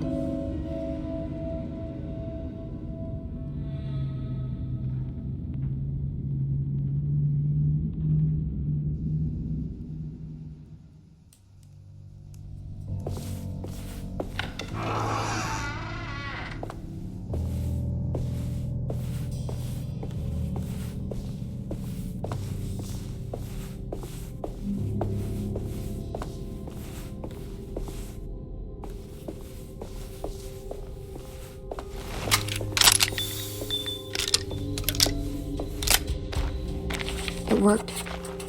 I'm in another one of Jeremy's dreams.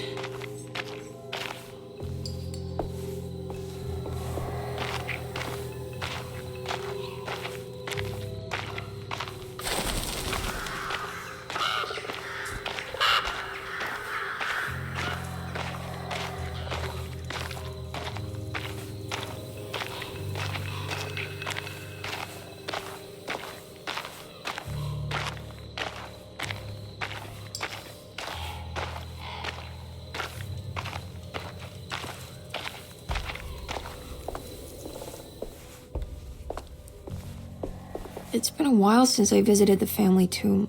I hope it's in a better state than the real world.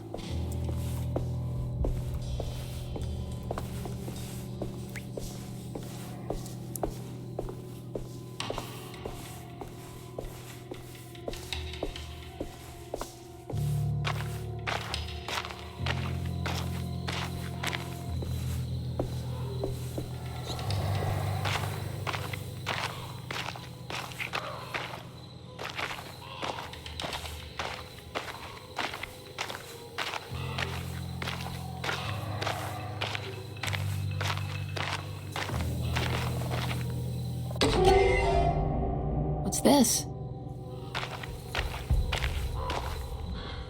What's that for? There we go.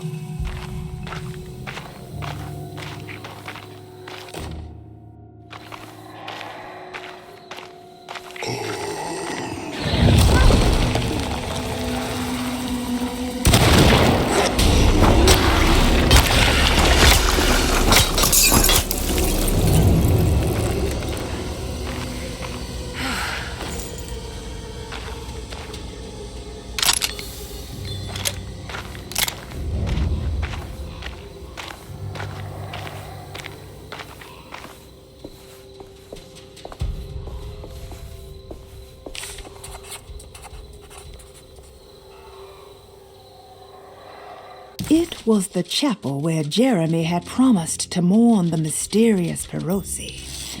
Maybe soon she would be able to talk to her uncle and have him end this madness. She just needed to find a way inside the chapel.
Yeah.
There we go.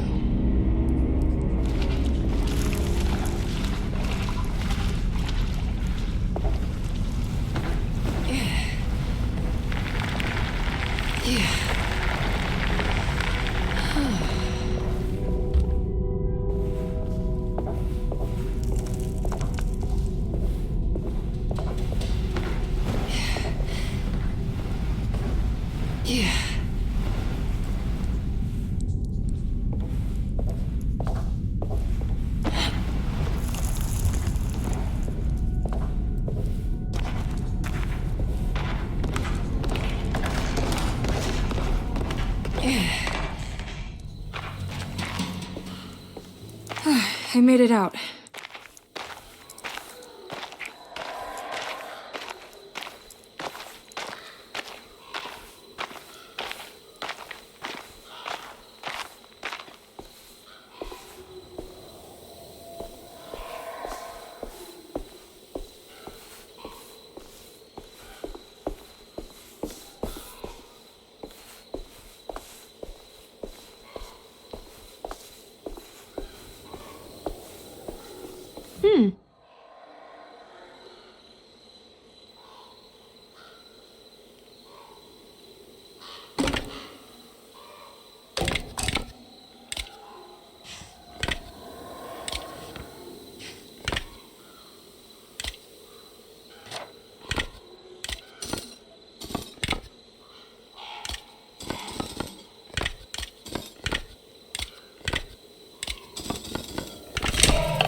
Emily, is that you? Jeremy. What are you doing here? Well, you sounded so miserable in your letter. I've come to take you away from here. I can't believe I made such a foolish mistake. All I wanted was for you to stay away. What do you mean? I bargained with the Dark Man. A pact to keep New Orleans safe with my own life as tribute. The Dark Man isn't real, Jeremy. There's nothing he can do to hurt you. How do you think any of this is happening? How do you still not trust my words? Fine. Then let me help. Don't be foolish. He will bury you next to me in his sunken temple for an eternity. I don't care. I'll find a way. I have my own talisman, and I know about Tarawea. Oh, wait, don't speak.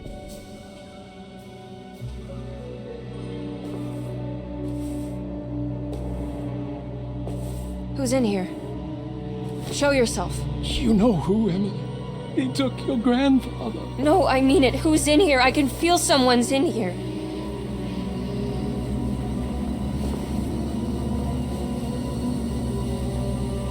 Emily!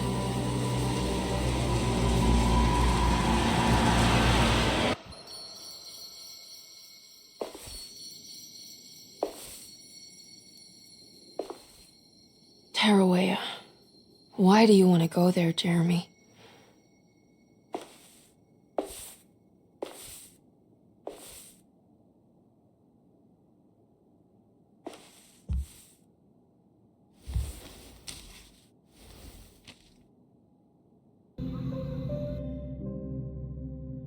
I've seen so many strange occurrences lately. Memories explode into existence and then burn out like tired glass bulb filaments.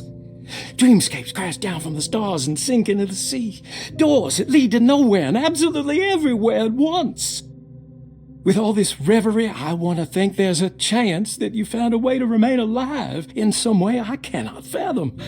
Just like I've learned to navigate with my talisman, maybe you, with all your knowledge, you somehow knew a way to find me again, perhaps in Tarawea. Oh, my love, Jeremy.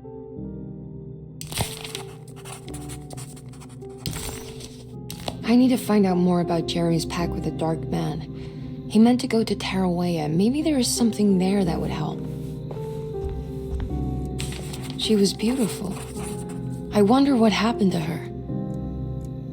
Perosi's fate remained a mystery to Emily. Was she a part of Jeremy's story, or did she maybe have her own?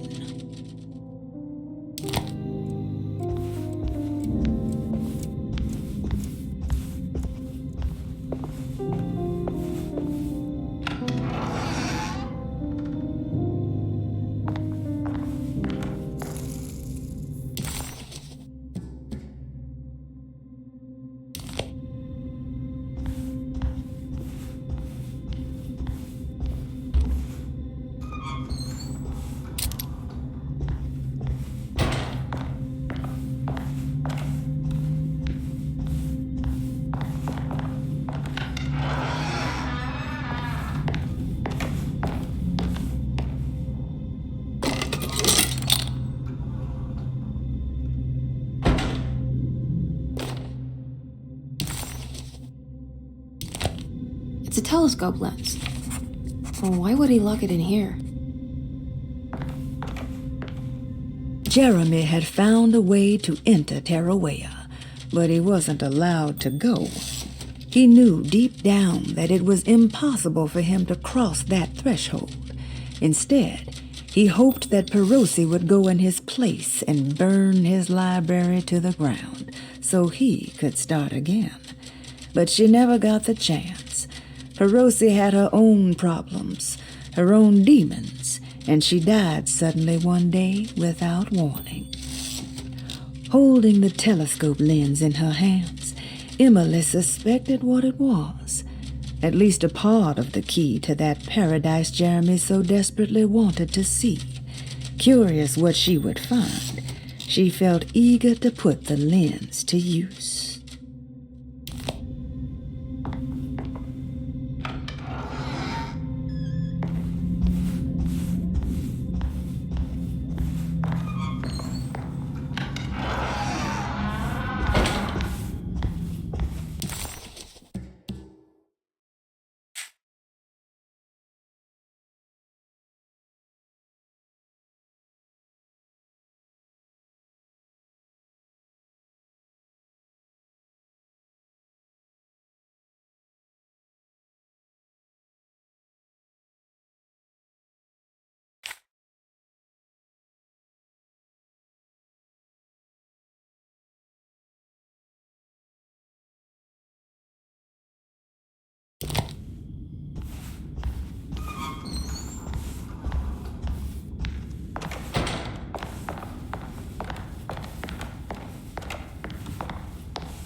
What's going on?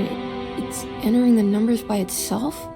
Okay, great, so where is that?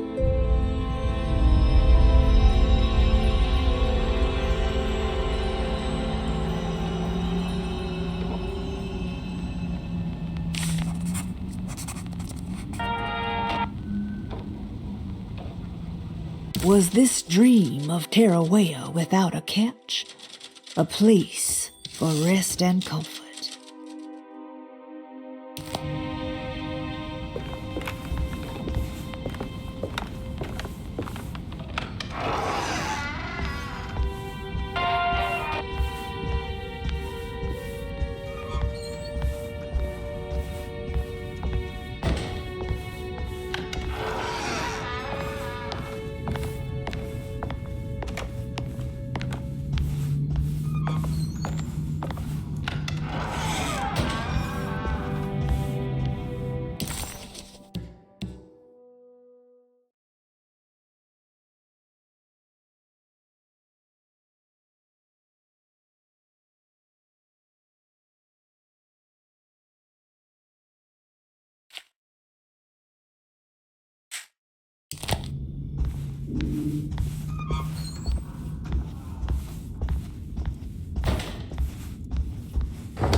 I need the key.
Do you teach piano as well?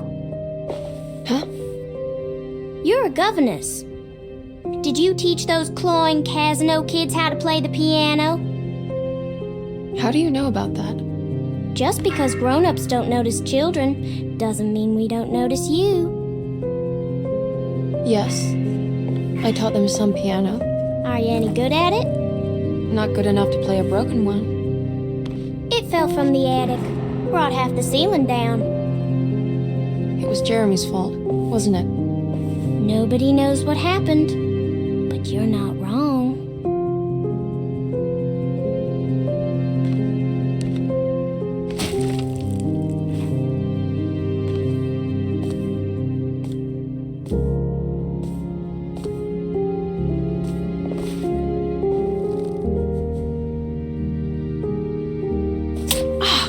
What are you doing?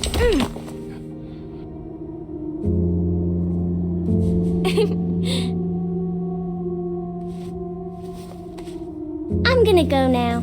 See you around.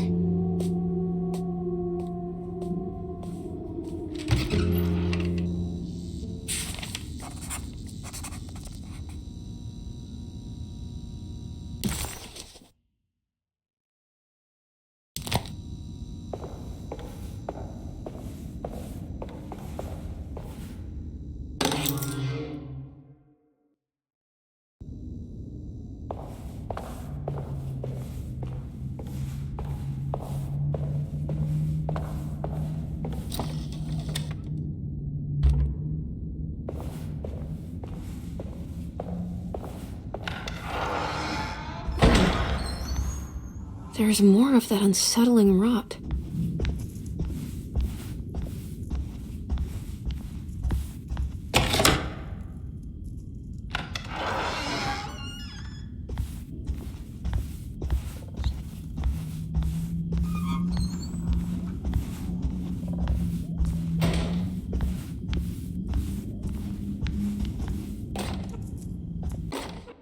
On the commonplace of evil,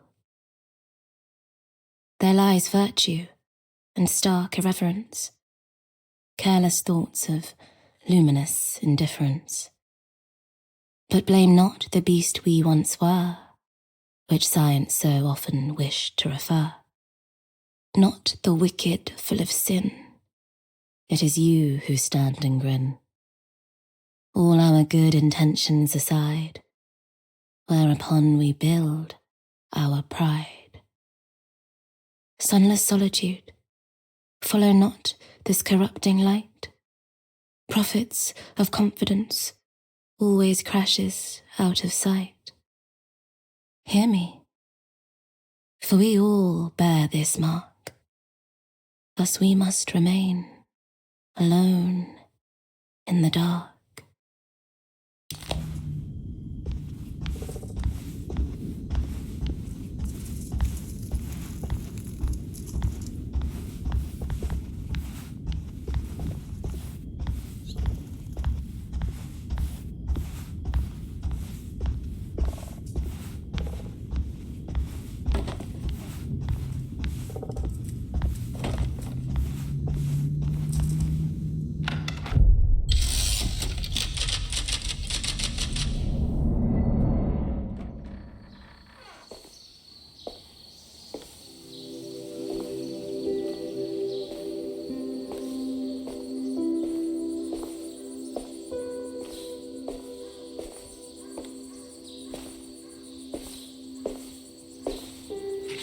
You should not have come, Emily.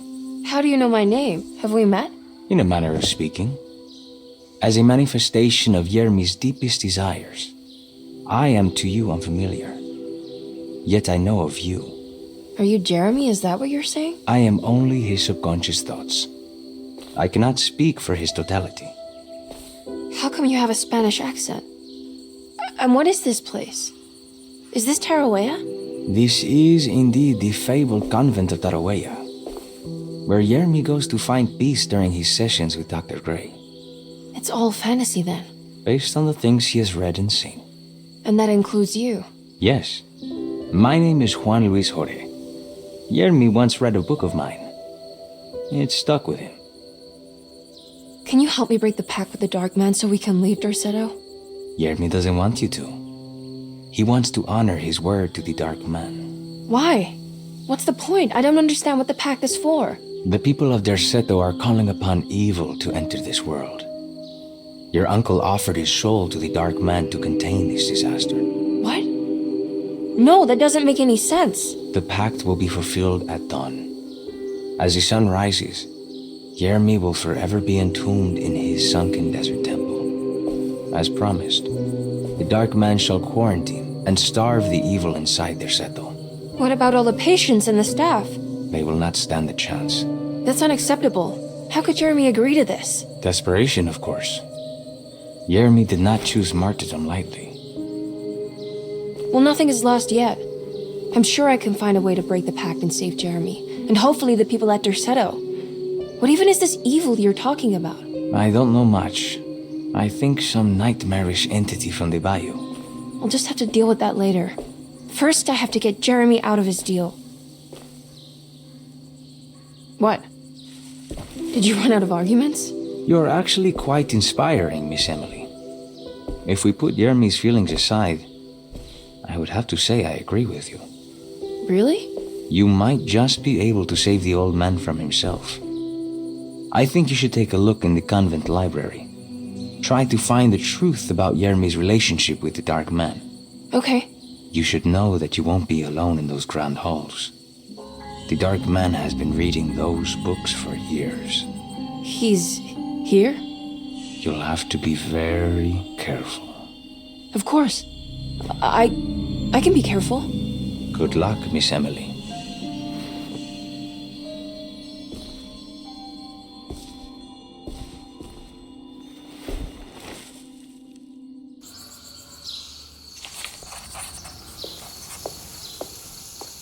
As much as Emily wanted to soak in the comfort of Jeremy's dream and take a seat next to Juan under his Bodhi tree, she knew she couldn't stay.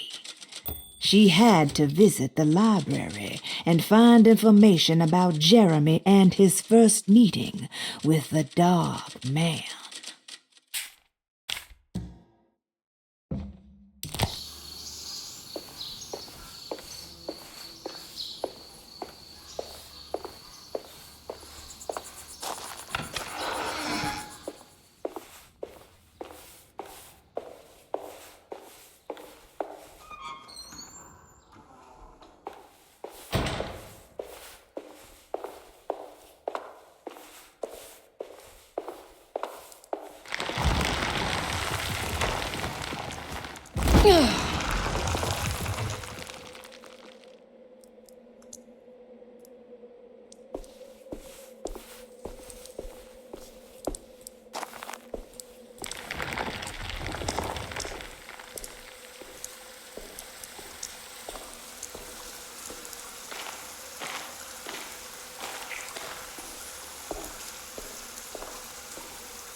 There's something missing.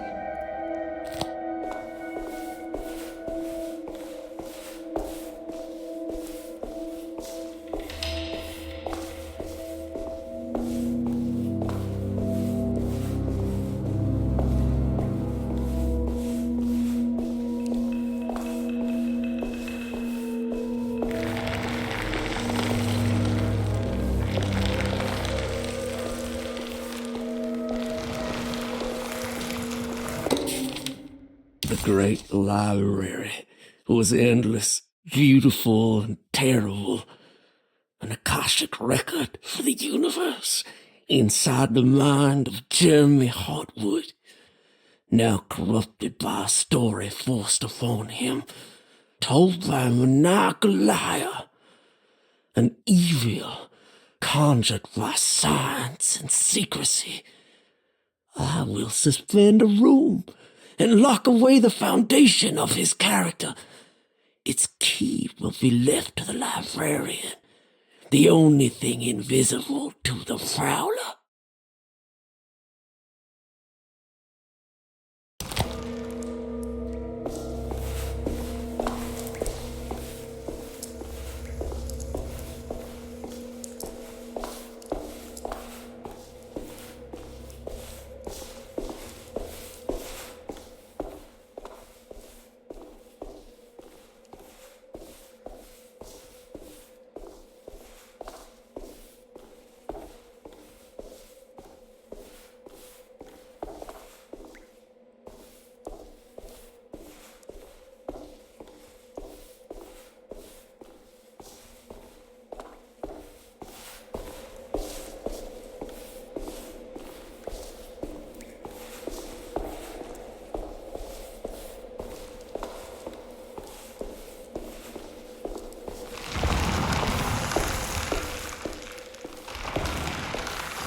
Ah, here we go.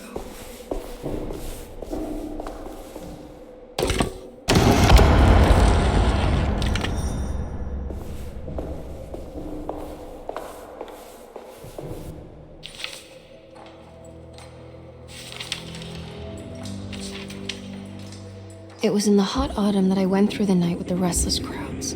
He was a kind of itinerant showman who held forth in public halls and aroused widespread fear.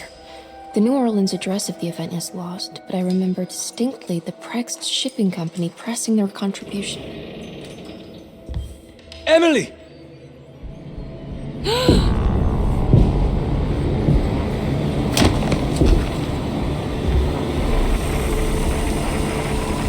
Please, no.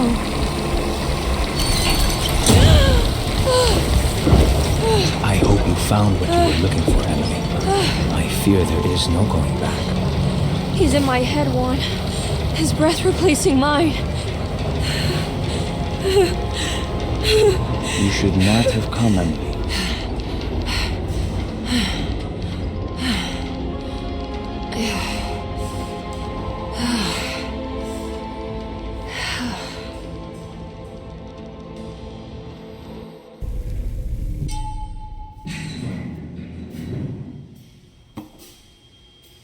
Well, if it isn't my new best friend.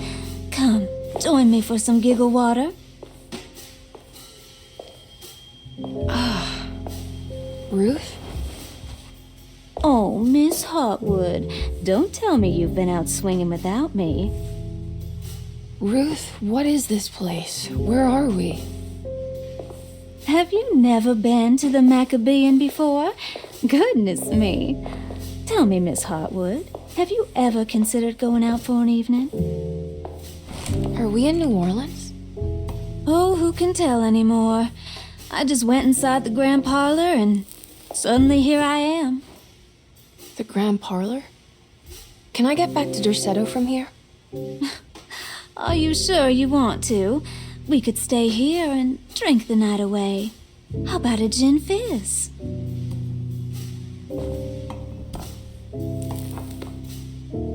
If this is New Orleans, maybe I should go further. Find that magic show the book was talking about. But there was no address, just Prext Shipping Company. Oh, is this about where Jeremy met the Dark Man? How do you know about that? Jeremy talked a lot about the Dark Man. I always felt a bit envious. How so? If an all-powerful entity showed me any interest, I'd at least hear him out. I'm sure he has plenty to offer. I don't think you'd want that, Ruth. You're too sweet for such darkness. Oh, please. What kind of blue nose do you take me for? I relish the darkness. I think it suits me.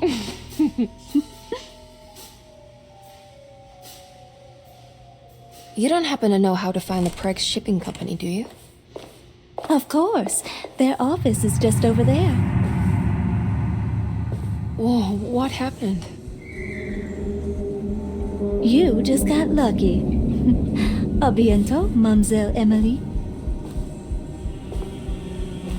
Hey, do you know where my uncle is? No, but I bet you're close.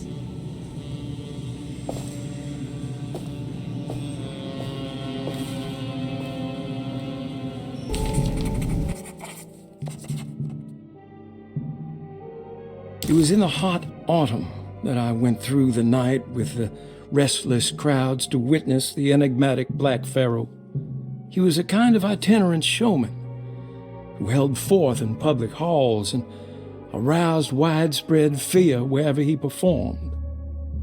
It was the sort of thrills my father sought out, especially if there was a promise of electrical trickery.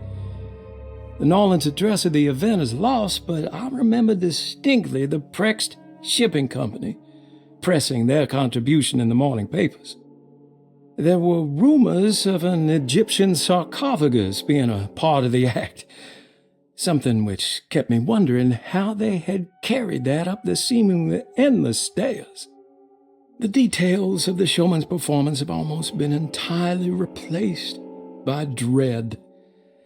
The kind that numbs and hides the terror of something unbearable. What is certain is that ever since that night, I can't remember a single day passing without seeing or sensing the presence of a dark man.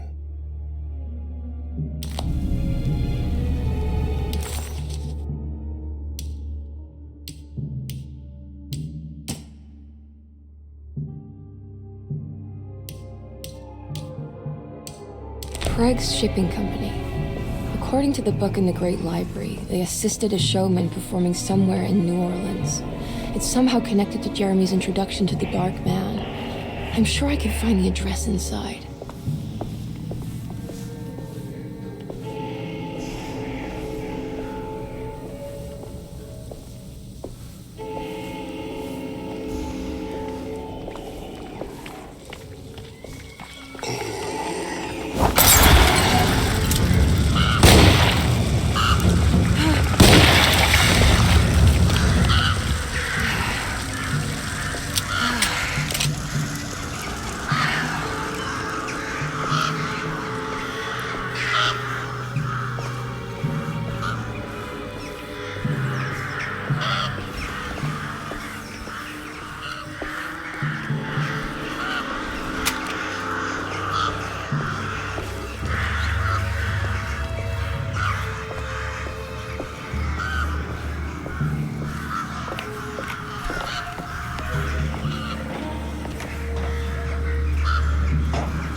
All done.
All right.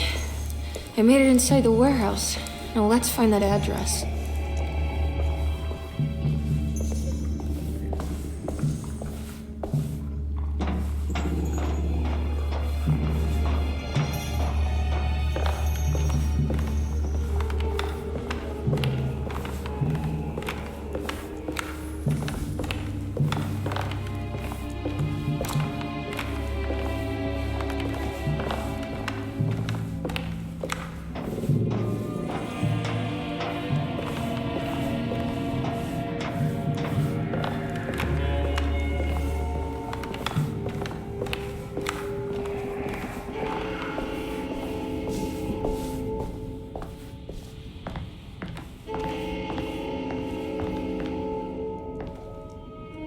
This is getting ridiculous. I mean, I'm not complaining.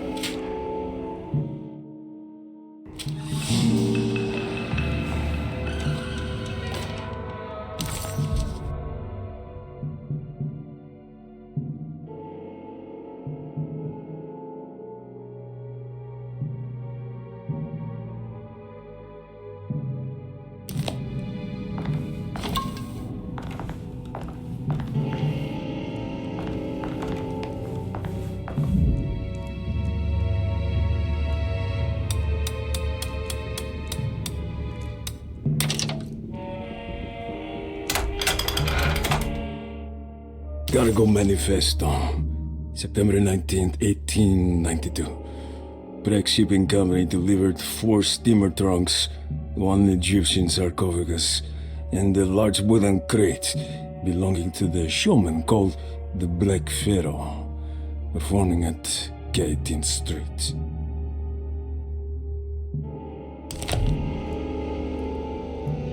This is it. The address to the theater where Jeremy first met the Dark Man.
Looks like the fog cleared up.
Emily didn't recognize this part of town.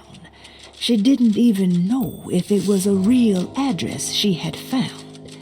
Did Gallatin Street exist, or was it something Jeremy had made up? As she closed in on the address, she began to worry. Would she meet Jeremy there, or was she running into the arms of the Dark Man himself?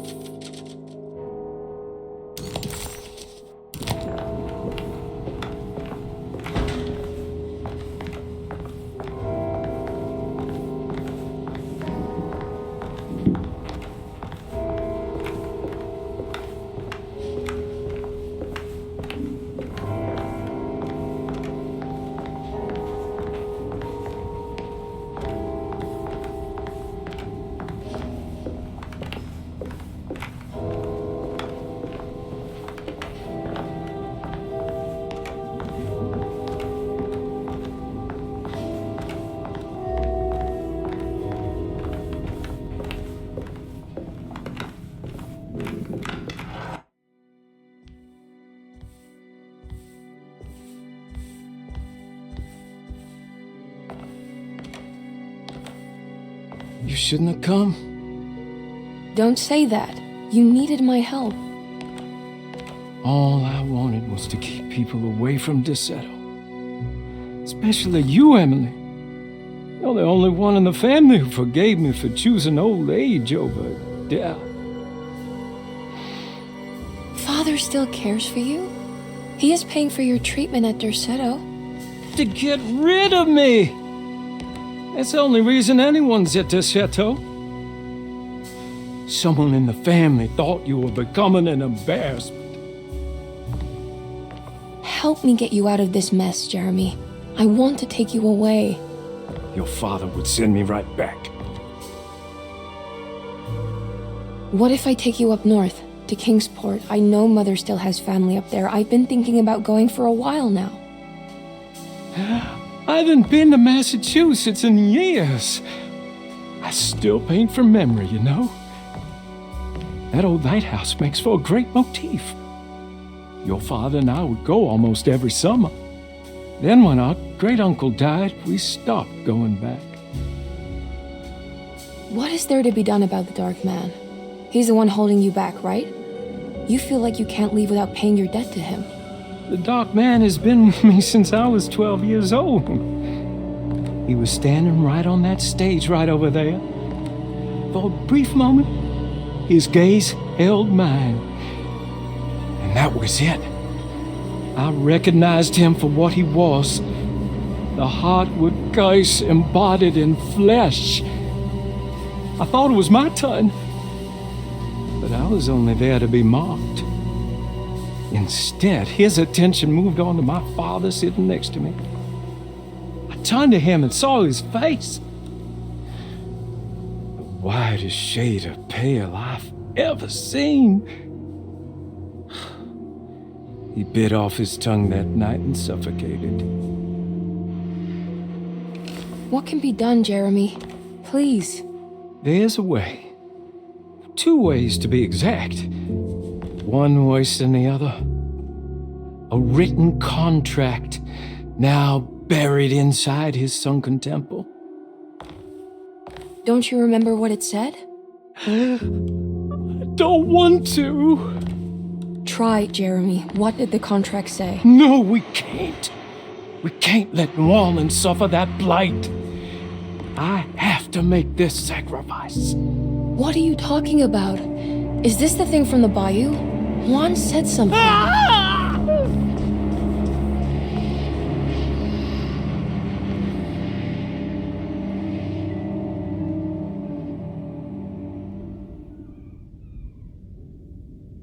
Okay, so there is a way to break the pact at least. Hidden somewhere inside the Dark Man's temple. I just need to find it. Somehow.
Emily was in a cold and cruel desert. As her feet pushed into the ancient dunes, her mind flickered to the beach in Kingsport, where the shadow of the tall lighthouse crossed the coast like a needle. It seemed so much more sinister than it should. A temple dedicated to the Dark Man, she thought. How is this worth pursuing? This is madness.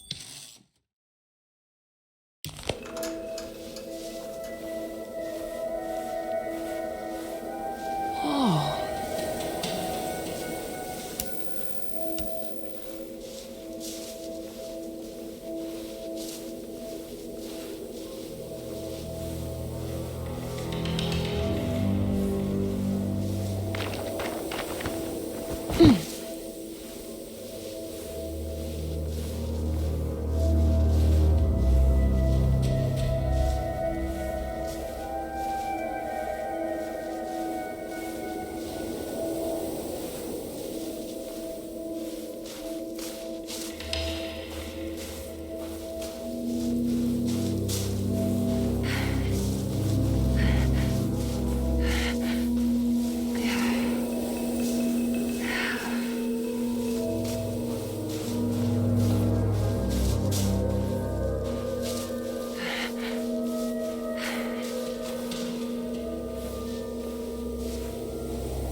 The Temple of Nephron-Ka lies under our camp. Despite all efforts, that unholy site did not collapse, but sink beneath the sand. The pharaoh is long dead, his name meticulously stricken from all ancient writing. But that stage meant for blood and terror remains. The temple is said to be lightless, built to harbor all the haunters of the dark found in the very depths of our universe. Calling on the gods meant creating a bridge between our world and theirs. The terrible Aldebaran of Taurus, the Black Sun, was seen as the most important star in the night sky, because, according to the Kitab al-Azif, it was said to be the home of that crawling chaos known as Nyarlathotep. Through ancient mechanisms, it was said that the priests could open shafts channeling the light emitted by that strange stone called the Shining Trapezohedron. Several streams pooled together above the statue of that dark man would then be sent through space towards the Black Sun, a message to the gods. The gifts bestowed on the sender are completely undocumented, but often assumed to involve dark blood pacts, where souls are traded for malicious miracles.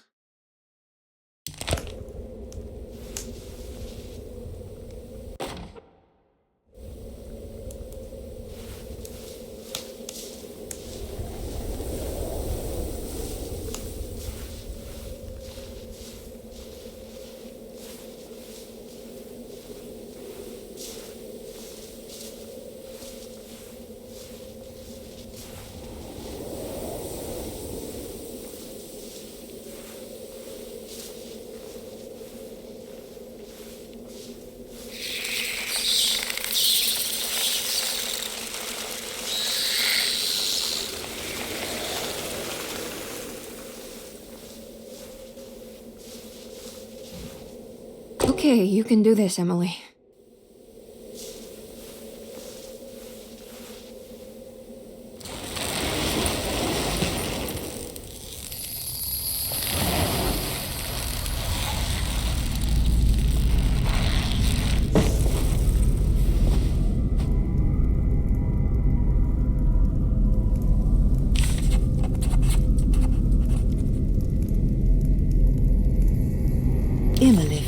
wave of despair as she recognized the temple she had entered. It was where all her dreams eventually led her. Like roads to Rome, her darkest thoughts always brought her here. Was the dark man behind all of her family's suffering? Was it the same creature wearing 1,000 masks? Finally, feeling her own sanity slipping away, Emily steeled herself and set off in a hurry to find Jeremy's contract with the Dark Man, so she could leave this cursed place.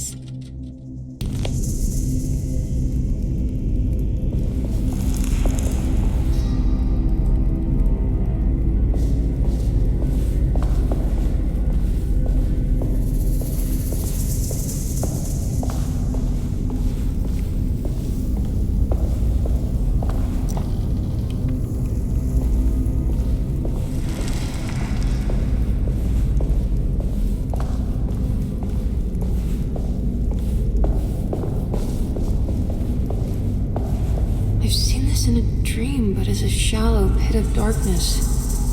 This is definitely where the contract is hidden, but how do I get to it?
Something missing.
What's happening?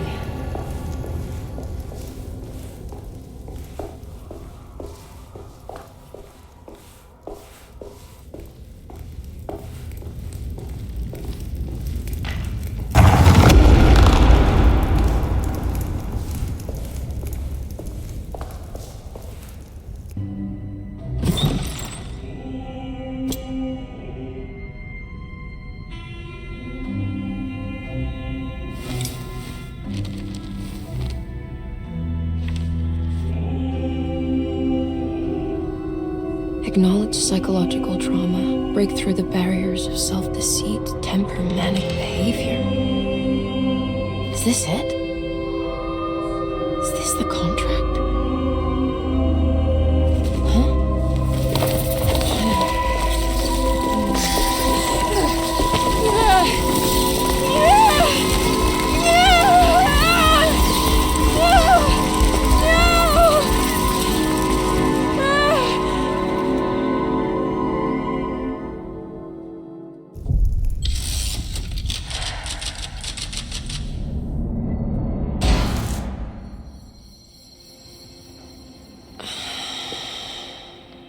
Oh, Jeremy. How much pain and suffering you could have prevented. Emily?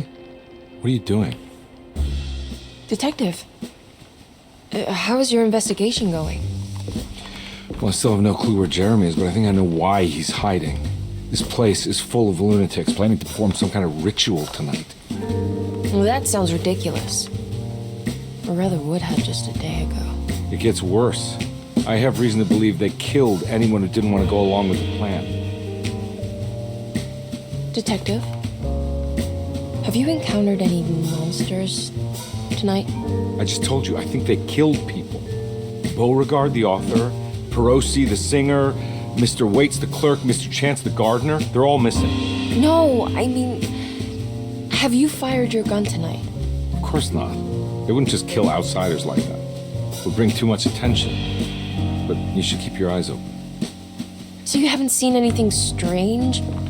Been anywhere else? What are you trying to tell me, Emily? Are you in some kind of danger?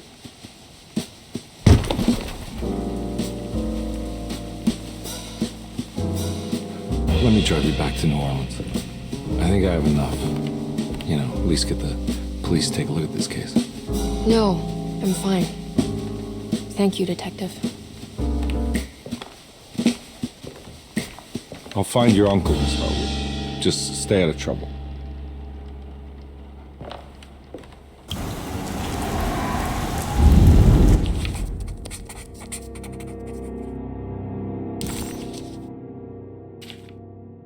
He must first acknowledge psychological trauma in order to proceed. The lying must stop, so we can break through the barriers of self-deceit. Finally, temper manic behavior. Medicine has failed me. Nothing can be done to dispel the hardwood curse.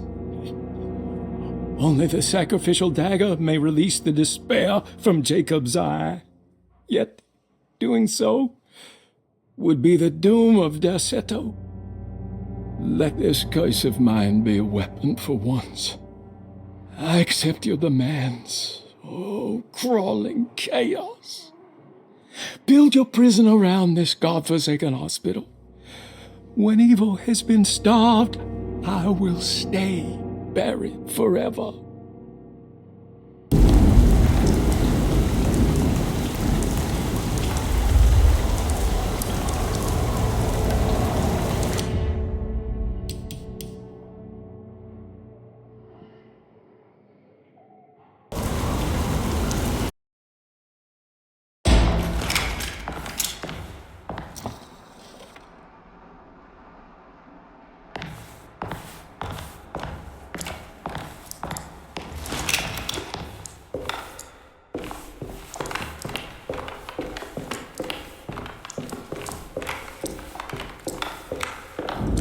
Getting rough out there.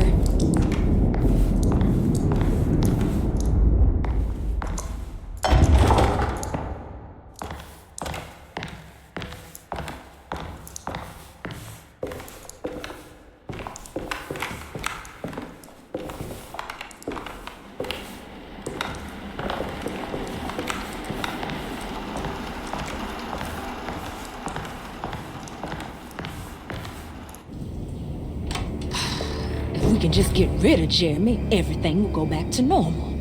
That reminds me. I saw Miss Emily earlier. You remember her? You know she's Jeremy's niece. She's looking for him. That's right. She's helping us. In her own way. As long as she don't stand in the way of the mother of 1,000 young. I don't think she knows or cares about that. She just here for Jeremy. I've been more worried about that Detective Carmen fella. He been snooping around asking all kinds of questions. God, it hurts. I wish you would stop doing that. Gives me the heebie-jeebies.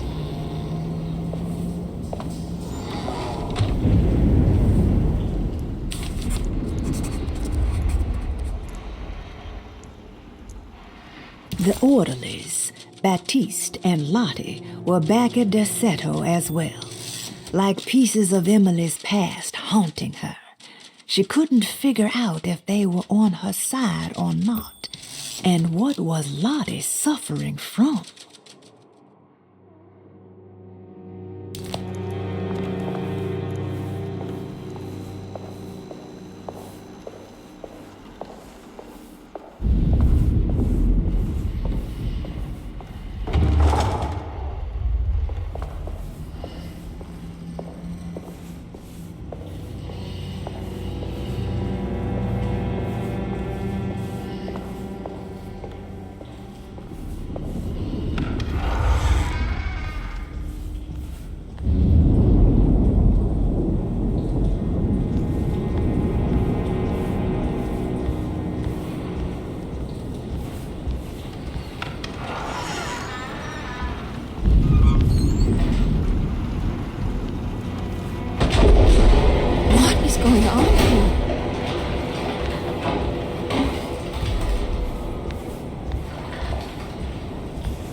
blocked.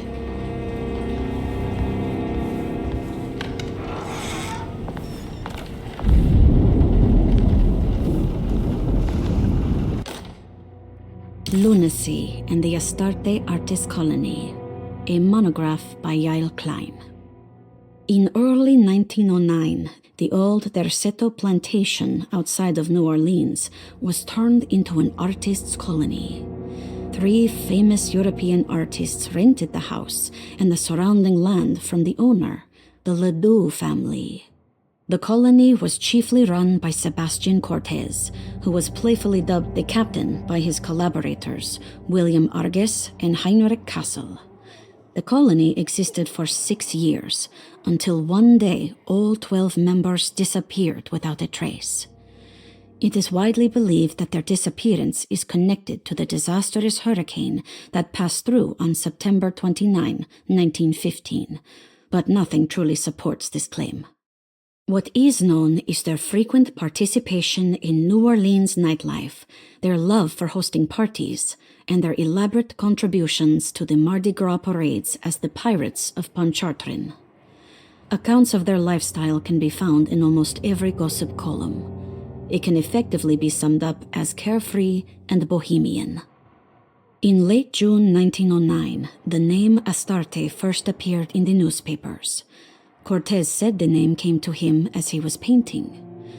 There is never any claim to knowing about the ancient Phoenician fertility goddess with the same name before this time. His fellow colonist Heinrich Kassel did know, because he later produced sculptures that show clear references to ancient idols of the goddess. It's impossible to know for sure how this name suddenly made an appearance, but it is interesting because of Derceto's history. Even the name Derceto is the Greek name of a Syrian fertility goddess. In the case of naming the plantation, Derceto was certainly not an accident. We know that Elijah Pickford intended to build a temple for his cult, for he had distributed pamphlets 2 years prior to the purchase of the land, advertising his intentions. His followers were estimated to be almost 100 men and women, mostly sailors, Maroons, and Cajuns, when the plantation was built. To outsiders, Derceto registered as an ordinary slave plantation, which enabled Pickford and his flock to remain hidden for decades. The official story is that the cult lasted until 1862, when the Union Army came and burned down the plantation and scattered all who lived there. Following the Civil War, new people started to congregate in the ruins of Derceto to invent a new fertility goddess, the Shub Niggurath. As much as Derceto is a particular name to have heard of, it's not entirely uncommon among the learned. Astarte is equally known and could have been subconsciously chosen by well-read artists. Shub Niggurath is, on the other hand, very uncommon. Almost impossible that anyone in Louisiana would have heard that name. The name is referenced only in rare books like Unaussprechlichen Kulten and the Necronomicon, and is believed to be a bastardization of Arabic words meaning pertaining to the dark young. The few paragraphs printed on the goddess are so upsetting that no one in their right mind would want to build a religion resting on such qualities. The Shub Niggurath cult was hard to get rid of, but it is believed that despite the police jailing and killing several cultists over the years, the main culprit in the cult's demise is the cult itself, which seems to line up with every instance of cult activity on Derceto's grounds. When Captain J.W. Norton of the Union Army arrived, he described the people at Derceto as malnourished and maniacal.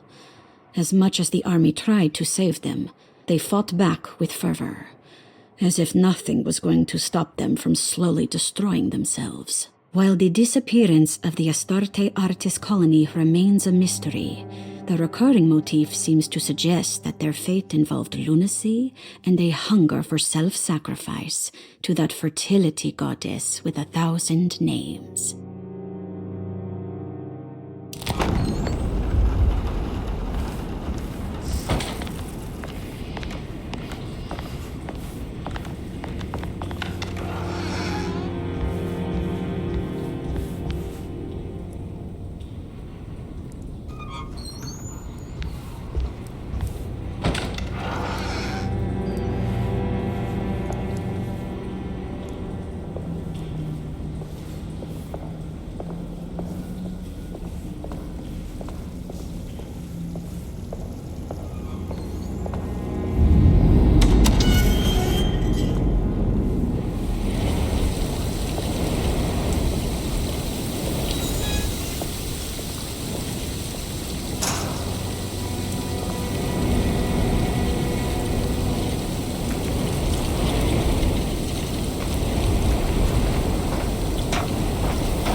Mr. Waits must have had a spare key to Dr. Gray's office, but where?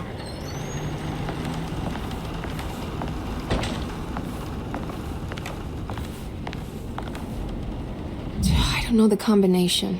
Wait, maybe I do.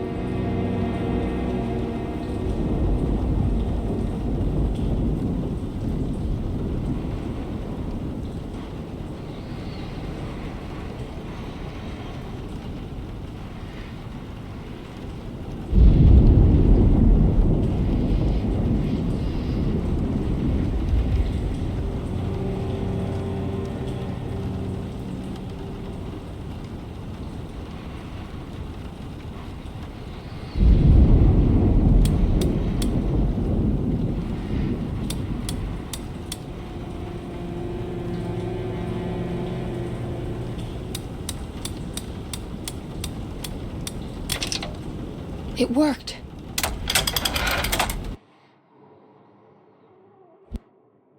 The last guest in the empty room suffered from severe maladaptation. I must write this down, because if I understand the condition sufficiently, it could make me deny this fact at a later date, and there is reason for me to think I may come to suffer the consequences from this dysfunction, as some who came in contact with the guest seem to adopt a new worldview in which everything was predetermined but broken. Upon accepting this worldview, some memories became unmanageable and later rejected. I do not know what this means. I cannot even remember the fate of the guest. I think they were simply misplaced one day and forgotten. Just like all documents pertaining to this guest, they have all been destroyed, or they never existed in the first place. Who wrote this? There has never been a guest in the empty room.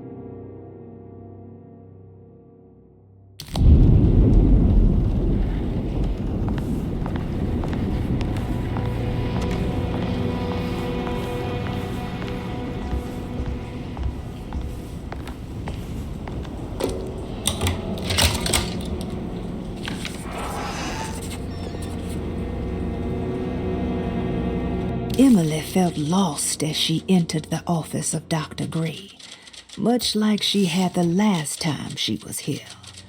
She began to question what she was hoping to find. She was simply going on a hunch that Dr. Gray was somehow tied up in this contract with the Dog Man. Emily couldn't even begin to imagine what kind of evidence she would need. Besides a clear confession, of course. But she doubted she would ever find something like that. She was grasping at straws. The steps on the contract were so confusing to her that she was just hoping to get some small indication on where to go next. Here we are, Dr. Gray's office. Now let's see if we can find some answers. I have finished tidying up Miss Beauregard's belongings. I will leave it to you to contact her agent and have them collect her things. I found one of Grace's drawings she might want back, along with this key in her room, which I believe you've been looking for, Mrs. Thompson.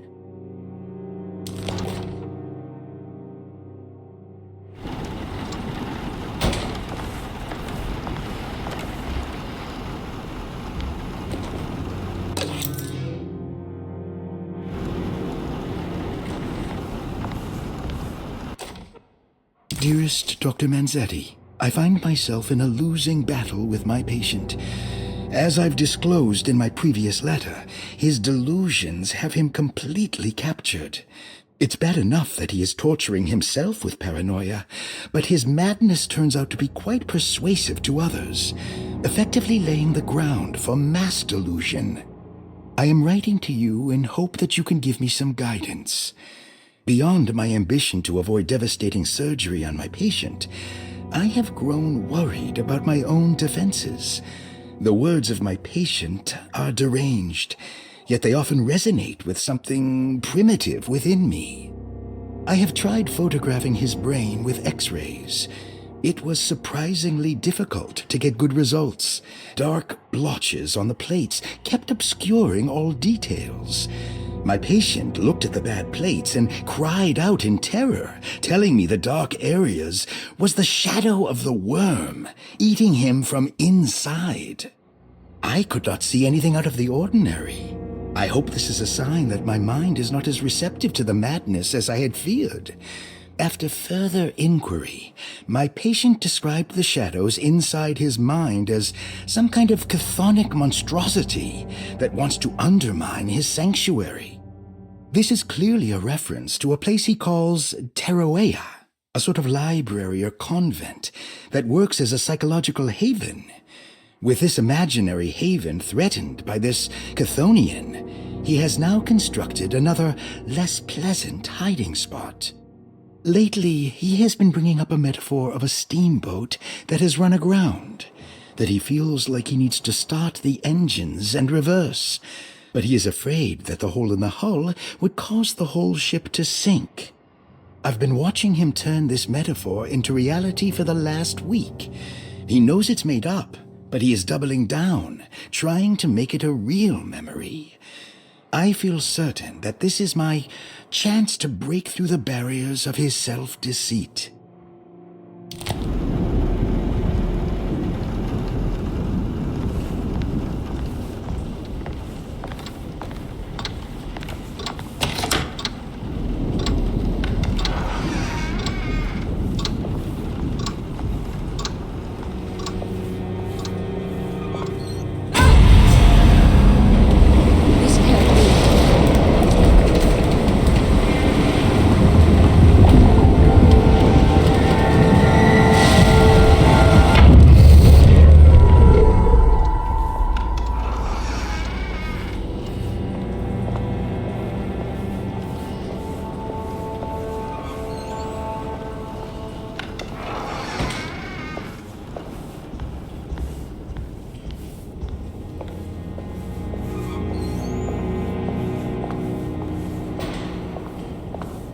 I need the key.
This can't be.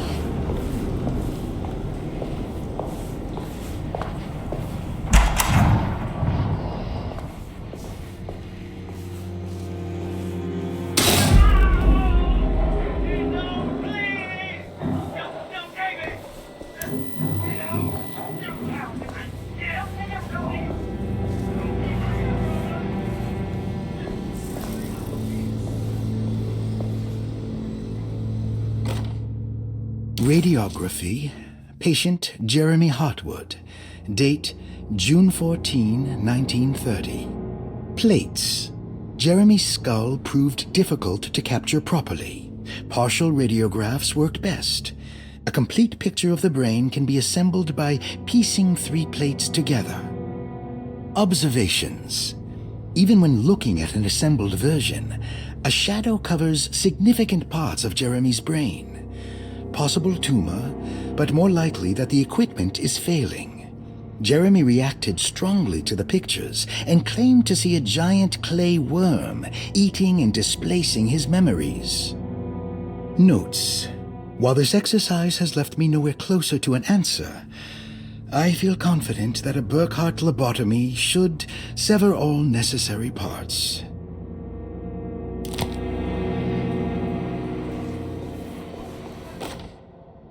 Hypothetical psychosurgery based on the ideas by Burkhardt and the St. Petersburg research could end up saving Jeremy's mind. Severing the connections around the frontal lobe would certainly solve most mental afflictions. The procedure would be brutal in performance, as well as in efficiency. An ice pick pushed through the edge of the eye and into the skull would untether the nerves like Alexander cutting the Gordian knot. As this would likely leave Jeremy in a very different condition, all other paths should first be explored. The medical instrument I would need for this lobotomy is missing, and I should have Waits order a new one.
What's this?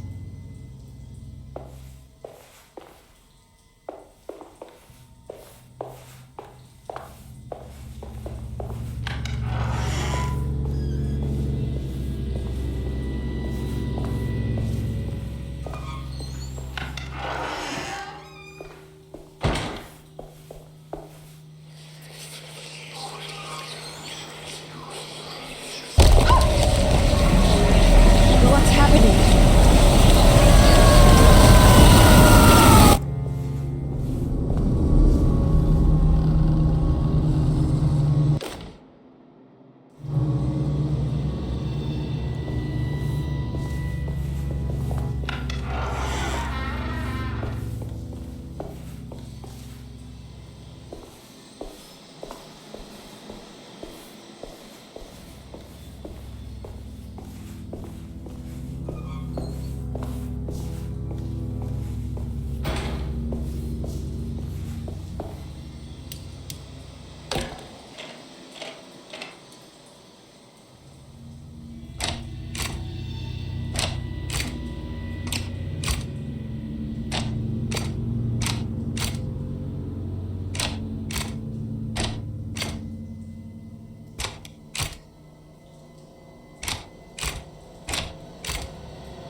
Oh, that's better. Dr. Gray seemed to put a lot of effort into understanding and treating Jeremy. Did he find anything useful? Or was it all for show? An excuse to torture him? No matter what, Emily thought, maybe she could follow his work to some conclusion about the steps stipulated in the contract.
I guess I never got a chance to look around this place.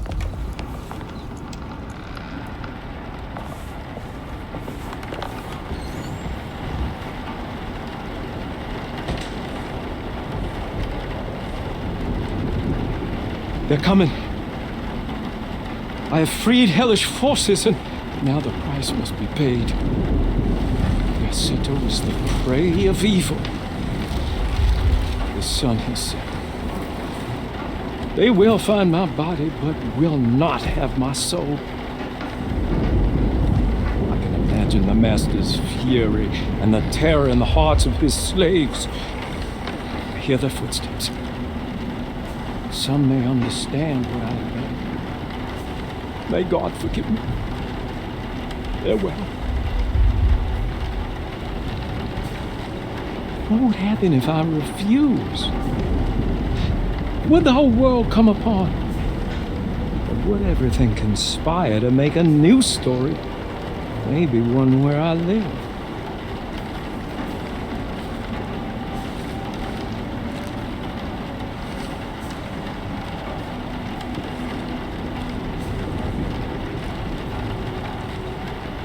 I'm sorry, Frederick.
This feels familiar somehow. Hello? Is anyone there? Jeremy, where are you? I'm stuck in the mud and the bayou's taking me. Jeremy? Can you hear me? The motor is dead. I can't do anything more. Hang on, Jeremy. I'll get the boat running. I'll get you out of here. A ghostly voice sounding like Jeremy called out for help. Emily couldn't quite understand where the voice was coming from. It somehow seemed to be a part of the place itself. All she could make out was that Jeremy was stuck and needed her to get the steamboat running.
The boat is run aground, crashed right into the bayou. If I get the motor running, I could try backing into the river.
I can break this, I just need something to hit it with.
I think it just needs fuel to run.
Are you ready to tell me what's happening? What's happening? I put a rope around my neck, and then I strangled all life from my heart. Uncle! Are you under the impression that you died? Yes. No. I was supposed to die. What does that mean to you? That you were supposed to die? I'm the catalyst. I had to die to make the story happen. What story? What are you referring to, Jeremy? 30 years ago, Frederic needed me to die. Jeremy! You're not making any sense. Come back. Find your focus. Uncle? I cheated everyone. I didn't play my part. I escaped my doom. Destiny. Again, find your focus. Jeremy! Now everything is wrong. Nothing is in place. Hey, listen to me. We're gonna drown. Calm down, Miss Hartwood. You're not in any danger. But Jeremy, he was here, wasn't he? Miss Hartwood, I am beginning to suspect your family curse is catching up with you. Have you ever talked to a doctor about your condition? No. I was just confused. I thought I saw him for a moment. I'm fine. I'll let you be. Miss, I want you to know I'm here to help if you need me.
Brother, I need you to trust me.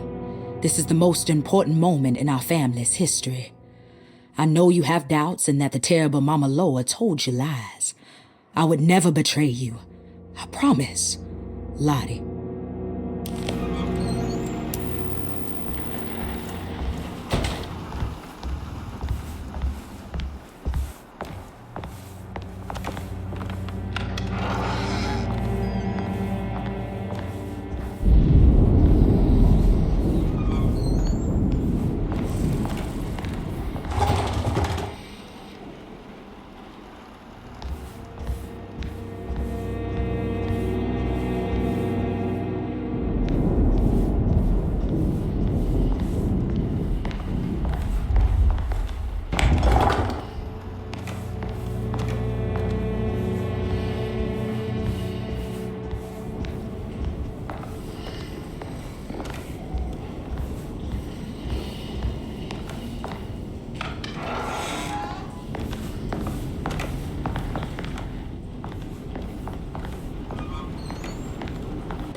Detective Comby, I'm terribly sorry that my niece has pulled you into this mess. Please, with all my blessings, take her away from this cursed place. I have destroyed that eater of worlds and locked it away in the attic and retreated to a place of hiding. Tell Emily I'm safe. Tell her all the lies you can think of to make her listen. Take her back to New Orleans. Sincerely, Jeremy.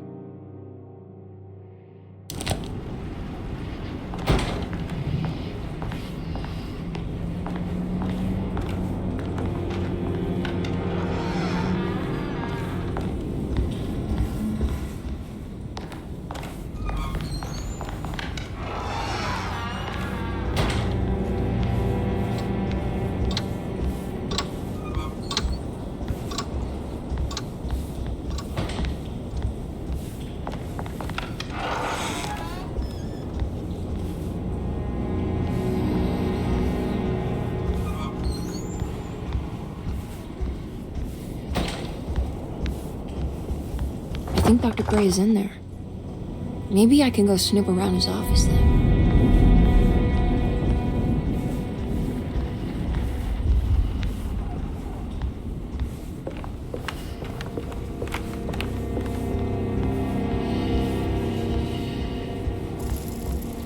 It's blocked.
Hey, little lady, how's your evening been going?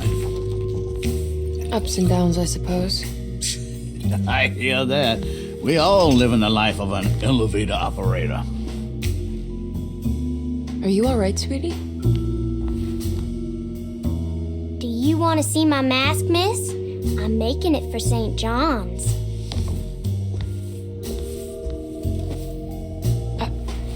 How did you... Is that supposed to be my... Ow! You should learn your place, little girl. Why are you acting this way? What did I ever do to you?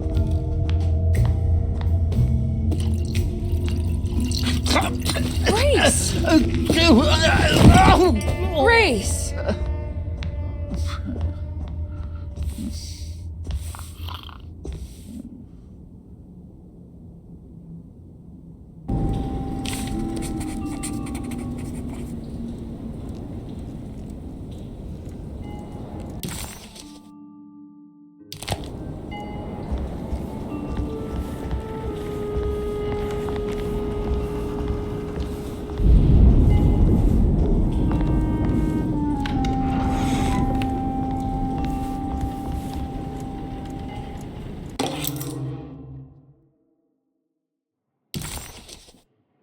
just borrow these.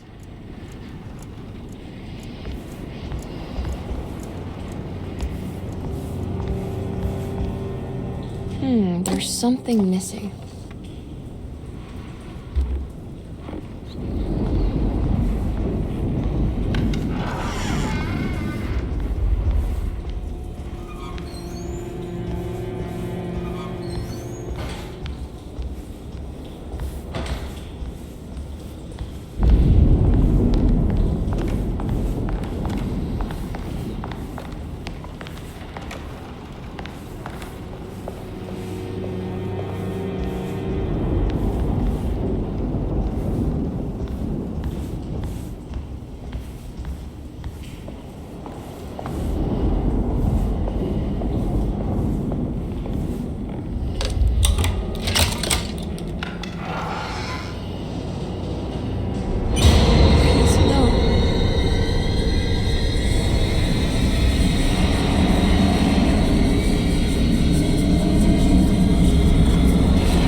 Ruth, are you there?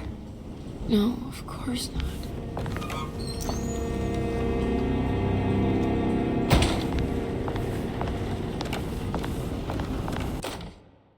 Castle built the zoetrope as an exercise in animation. He is very interested in moving pictures and has even ordered an aeroscope camera for the colony. I'm looking forward to seeing what kind of phantasmagoria he will produce. For now, his zoetrope entertains me greatly.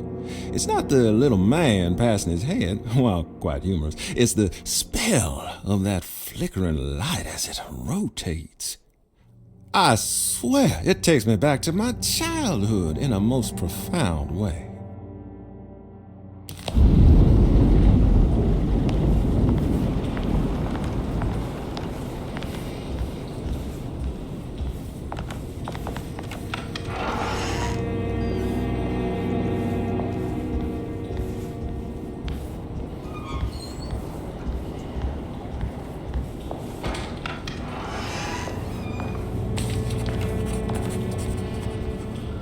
The empty room wasn't meant for patients, but many came and went anyway. Mr. Waits preferred to keep the door locked. He didn't consciously think so, but his primitive instincts wanted to keep visitors from entering in either direction. This is my room. I belong here.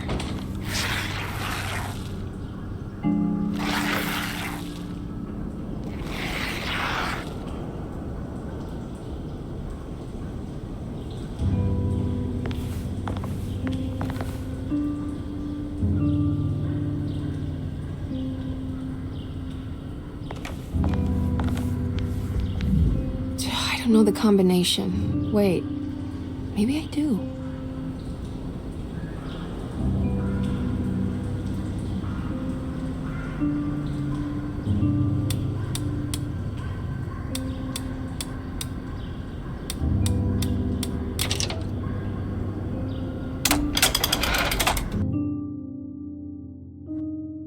Darling, I finally found that photograph from my time in France during the war.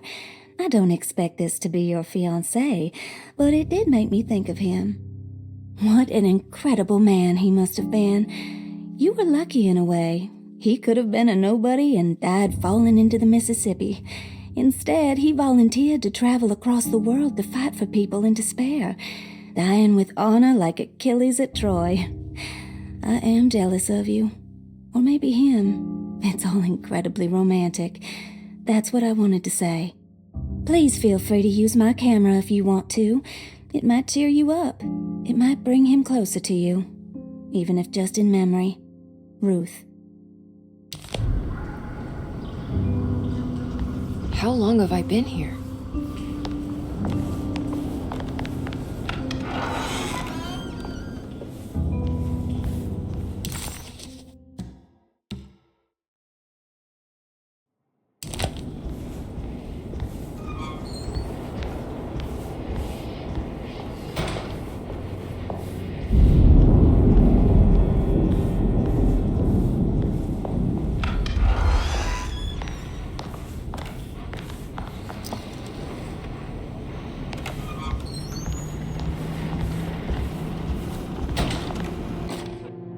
Sometimes I think this place makes me worse.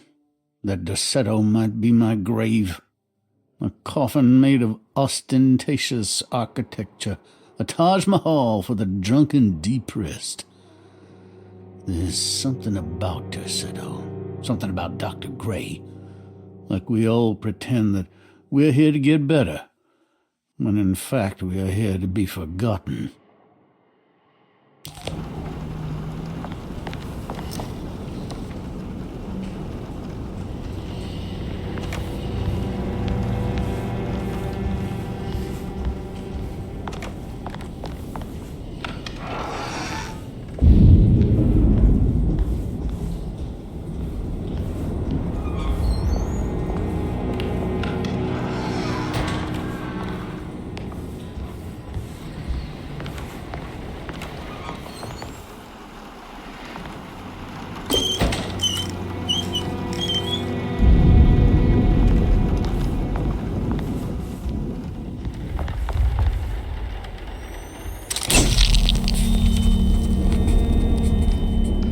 Is this how you travel, Ruth?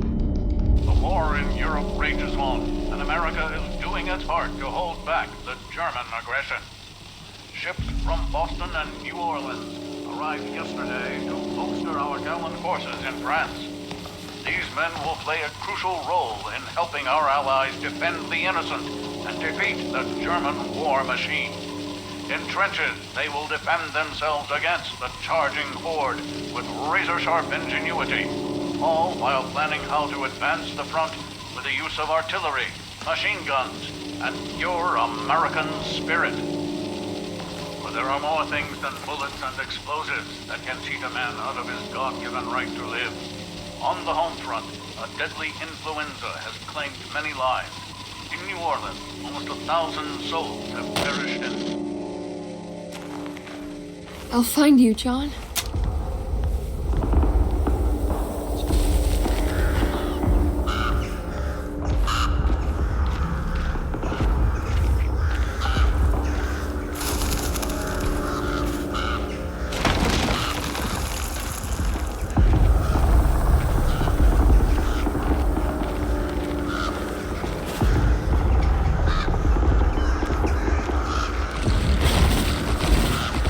What was that?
John.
God, I thought I was done with you.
Yesterday, the American Expeditionary Forces faced considerable losses in France. The brave men fallen on these Elysian fields will forever be remembered as defenders not of just Europe, but the world. What's the matter, Emily? President Woodrow Wilson spoke to our I can't do country's this. war widows, asking them to stand tall. What's the and matter? remember their husbands. I can't take you dying again. Speak of them proudly, and remember I'm them still fondly. hurting. What's the matter, But Emily? the war effort in Europe is not our own. Your death was just so... Death numbers on the home front are on the rise due to the deadly influenza known as the Spanish flu. The New Orleans City Council decided to open yet another emergency hospital in the old Derceto plantation.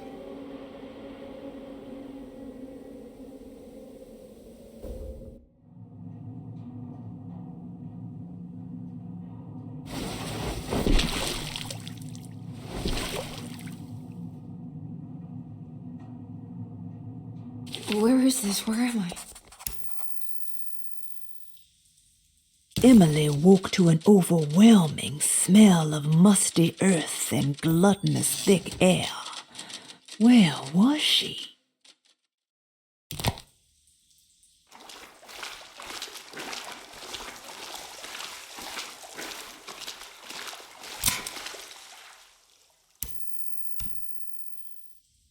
Oh, come on.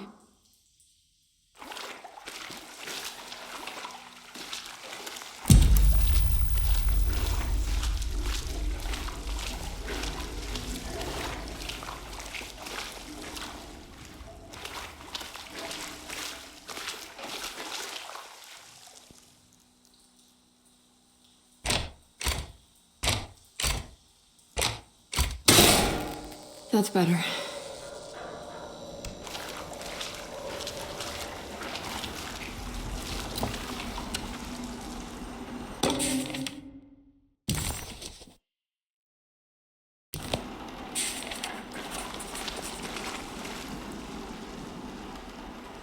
Emily was back at Derceto, but sealed inside a part of the basement that was no longer in use. This was clearly a mistake. Emily had confronted her trauma. She deserved her freedom to carry on with her work on the contract. This prison felt like an insult, like the dog man was cheating her. If he wasn't going to honor her progress, then she was on her own. Of all the paperwork left inside this place, there had to be some document showing her a way out. She just had to figure out what the rooms were and how they were sealed.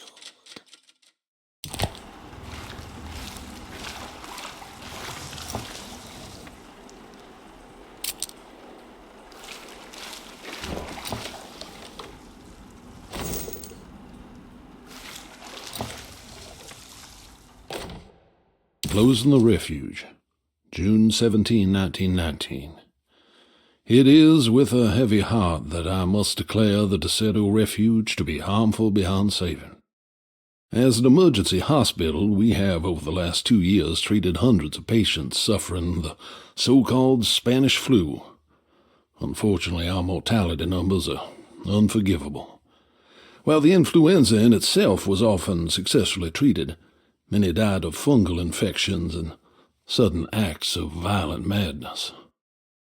In order to dismantle the refuge safely, building engineers will survey what parts of the house are especially contaminated by the peculiar rot discovered by Jean-Baptiste Tabois. The rot is believed to be the main perpetrator in spreading the deadly fungal infection, but also the cause of the incurable madness. The most afflicted rooms will then be sealed permanently to create a cordon sanitaire. As the dead seem to exacerbate the spreading of the fungal infection, all bodies that can't be cremated by tomorrow will be forever entombed inside Derceto's sealed section. The refuge was never meant to be permanent, and as the influenza epidemic seems to be in decline, it stands to reason that we shut the facility altogether. Many brave volunteers have helped for very little pay to treat those in need for almost 2 years, and we are forever in their debt.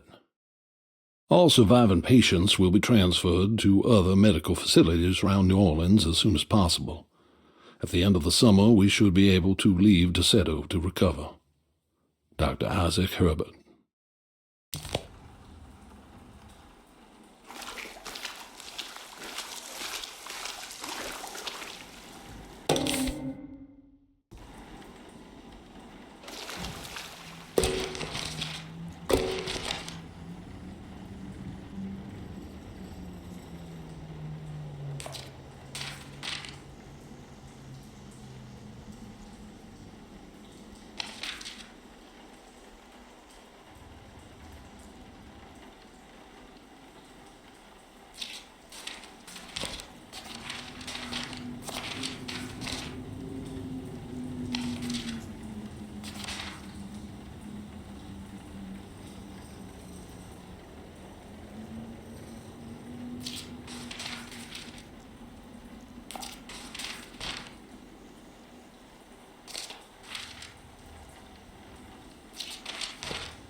What's that?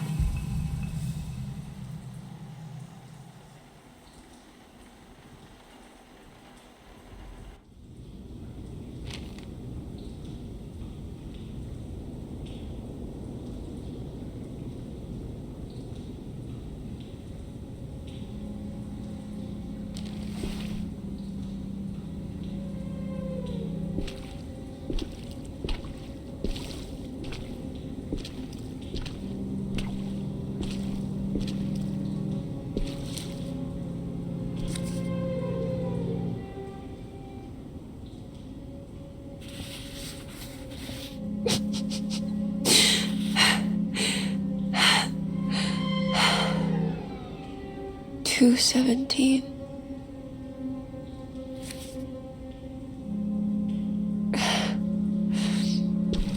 Oh, John. I didn't know this is where you would end up. I didn't want to know. I stopped visiting you because I couldn't stand the indignity of your awful illness. I was ashamed of you. Ashamed of myself. Forgive me. Please, John. Let me go.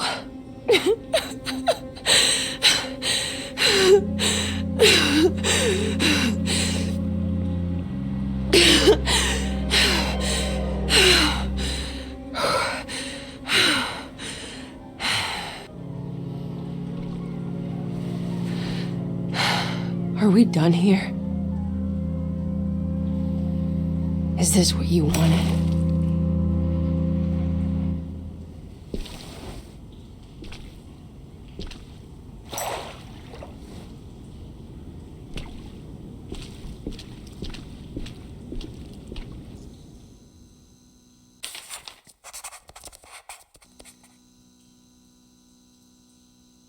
John Marcus died at Derceto of the Spanish flu.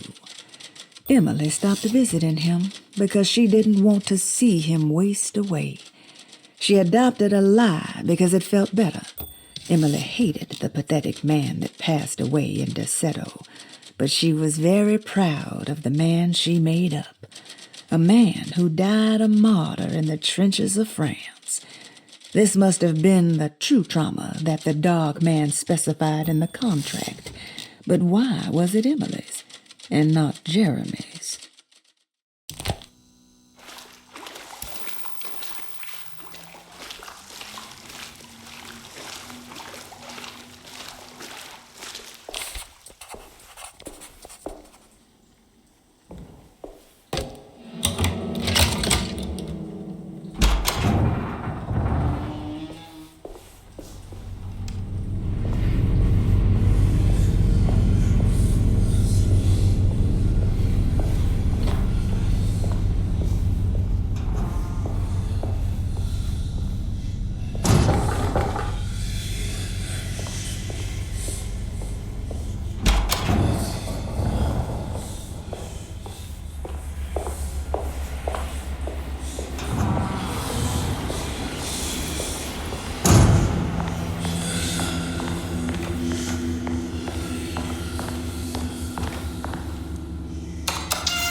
Miss Hartwood, lock the door, will you? I'd rather not run into dear Dr. Gray if I can help it. This feels strange. So very strange.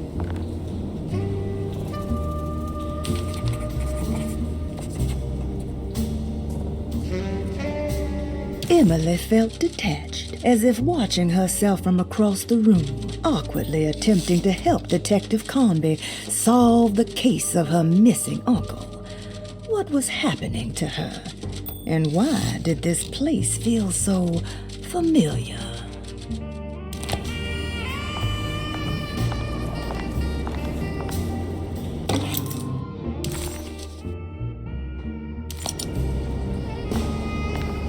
There's a book missing.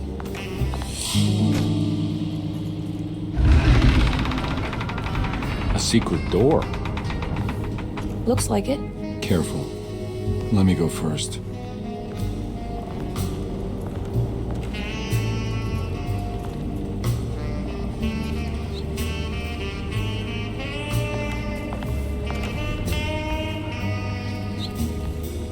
Now we're talking. Great job, Emily.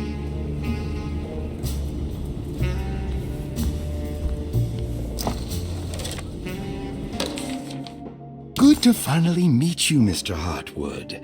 I'm here on the behalf of your brother Philip. You were expecting me, weren't you? Yes. You're from Derceto, no? That's right. I just wanted to ask you a few questions to see if there is anything I can do to help you and your family. Okay. I understand you're full of imagination. You make up a lot of things. I suppose. And you obsess over them, blurring reality and fiction. Sometimes. Do you want to tell me about the Dark Man? No, I don't. That's all right. Perhaps there is something else you can tell me. Something you know to be made up, but you hold dear. Juan? John? Who's John? No, Juan Luis Jorge. Oh, wait there a moment. Here, take a look. Is he... Oh, he is the author. It's a magnificent book. Life-changing even. The real Juan is long dead, but I like to think of him as my friend. My most beloved friend. I see. Do you often do this? Fantasize about people you read about? No. Well, there is Jacob. Who is Jacob? Turn to the last page.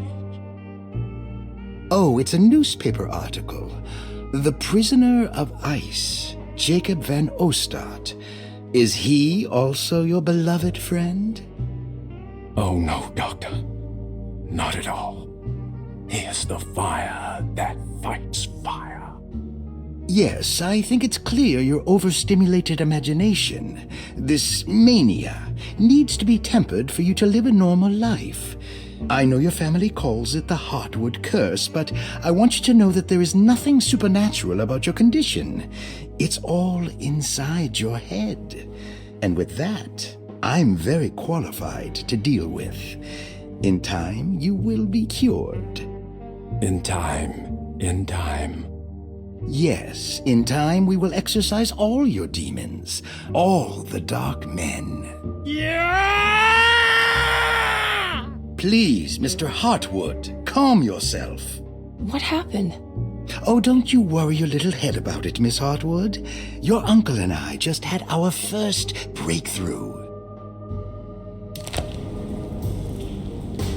This has something to do with the numbers for the talisman.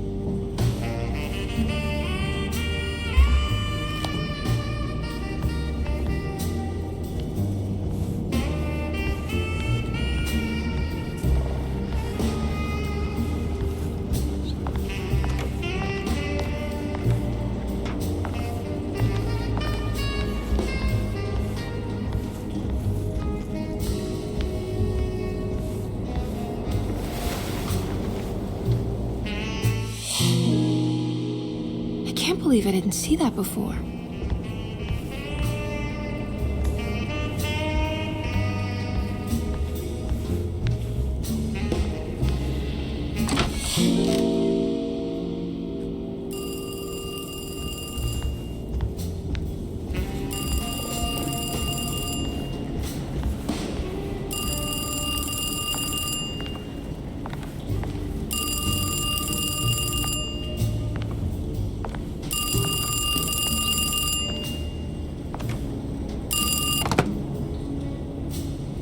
Hello? Who's there? Jeremy? Jeremy is with the Dark Man. You can't save him. Jeremy is with the Dark Man? Where? Who is he? What is the Dark Man? The Hartwood curse. come for you too.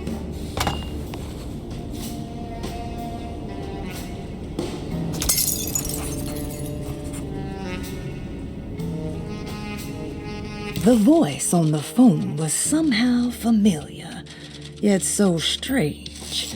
Who was that?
You heard the telephone ring, right? No, the telephone's cut off. I tried calling the police earlier. Yeah, that's what I figured.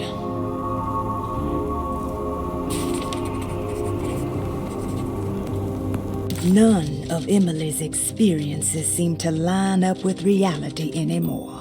Even when she accomplished something, it seemed absurd. Was this what it was like to be completely consumed by the hardwood curse? Not mind-numbing terror, but a continuous state of confusion breaking you down.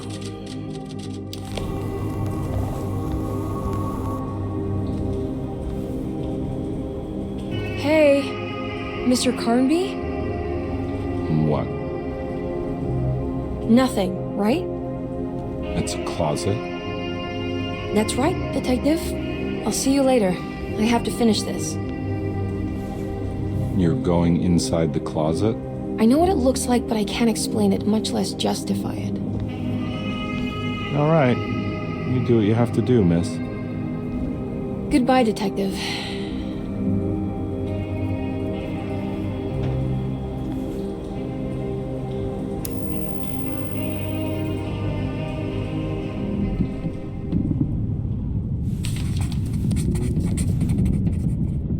The icy wastes before her felt profound and deeply wrong, like staring into a grisly wound revealing bone under the fleshy mounds of muscle, seeing layers of Jeremy that she would rather stay hidden.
this.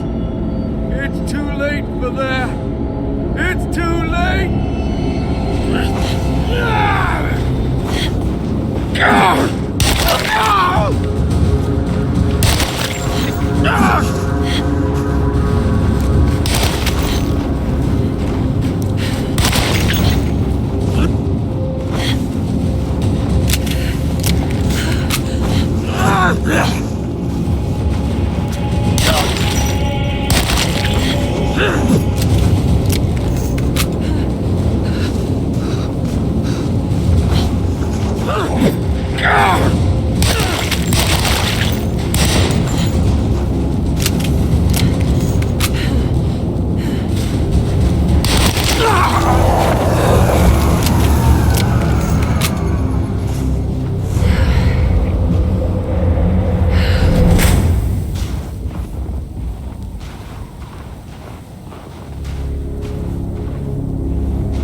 Dark man is going to be in the middle of your existence, Jeremy. Then at least set everything in order.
think you wanted to break the pact. What else can I do? Wait. It did work. That's why you're coming after me. You're in my head now. In that case, I hope you enjoy your stay. Emily, stop! Don't worry. We got you.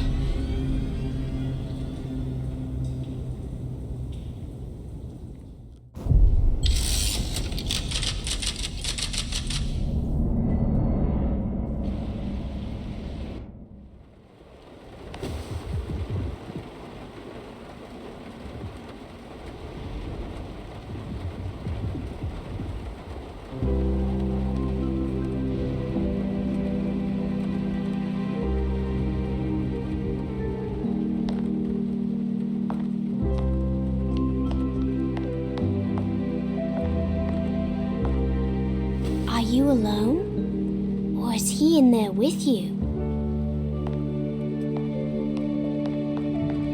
Miss Hot, what is up? Heard you almost painted the foyer with your own blood and guts. Good to see you still in one piece. Stick around, will you? It's going to be an exciting night.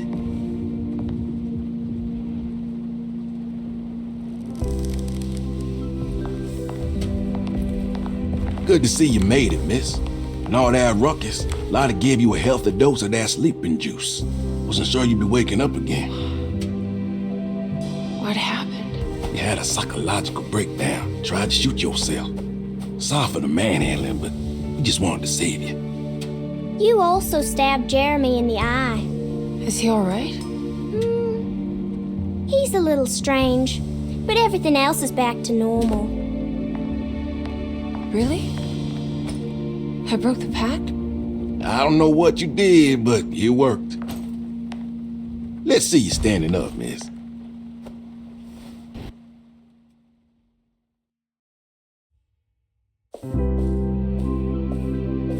Jeremy, are you okay? I'm so sorry for hurting you. How can you ever forgive me? Emily, I missed you so. I do hope you'll stay with me for a while. Uncle, what's wrong? Is it anesthesia? He seems so meek. I wish that was the case. It turns out that you managed to lobotomize him. It's actually quite impressive considering your technique. This is permanent? You sacrificed a piece of his mind to save the whole. It's a little like treating a bad knee by cutting off the leg. It's blunt, but it works. That's terrible. Perhaps.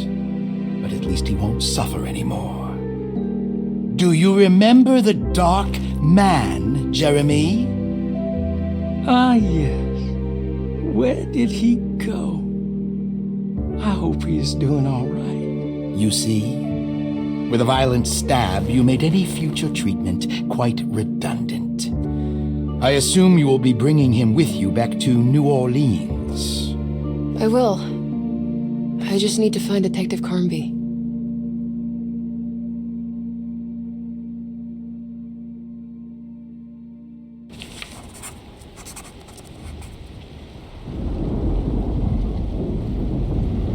Everything was back to normal. Did any of it really happen? What had Emily actually been doing all night?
Hey, kid. What are you up to? Nothing much. Yeah? Anything I'm gonna have to pay for? You're bored, aren't you? Yeah, I can tell. You want to see if we can tear your mother away from the play? Can you believe they're still going? It's been hours. You forgot this. Well, I just didn't want you to think we had abandoned you in there. Can we go home? Yes, please. Can we? What? You guys didn't like the play? It was all right. A little difficult to follow. Oh, I agree. Let's just say there were moments where it left me alone in the dark. Oh, God. That's the name of the play. Whoa, what do you know? Did you like it, sweetie? There should have been a hedge maze. A hedge maze? Uh-huh. And pirates. That would have been fun. Well, maybe next time.